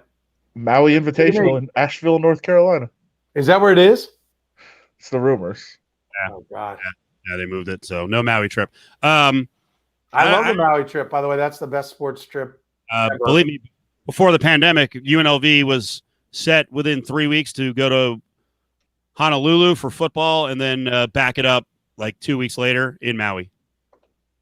So there goes that travel. Oh well. I don't know what this means, and I don't know how you're going to confront him, but Aaron's saying, can I confront Soren about berating me instantly on his national call-in show 10, 15 years ago? That's kind of like, what happened? Okay. Not that you're going to remember it, but I wonder what happened. Well, by the way, I've been back in Kansas City for 2021 years? Yeah. So it wasn't 10 to 15 years ago, but okay. Yeah, sure. Aaron, what did you say? I'm sure it was warranted. All I heard was click. Then he told me that I was there to talk football. Well, he led with a WWE comment, and apparently that was it. That's it. We don't have time for that shit. All I heard was I stand by the click. All I heard was a click. Then he told me that I was there to talk football. Now he admits time has healed everything. So. Well, good. I'm glad, Aaron. I'm glad. Come on. I don't hang up on people now. I let them hang themselves. Yeah, I've heard you do that very well. All right, we're going to run. We appreciate everyone being in. We're back tomorrow night with Justin Watkins and the Legal Podcast. And again, we're up on, check my Twitter account. We're up on Spotify, iTunes, iHeart. Anytime you can subscribe, like it, that helps. We're on YouTube with the video, and all the subscriptions help because it all builds on itself. So please help. Please help. I'm desperate. I don't know what I'm doing in terms of promoting the show and using the internet. Just please.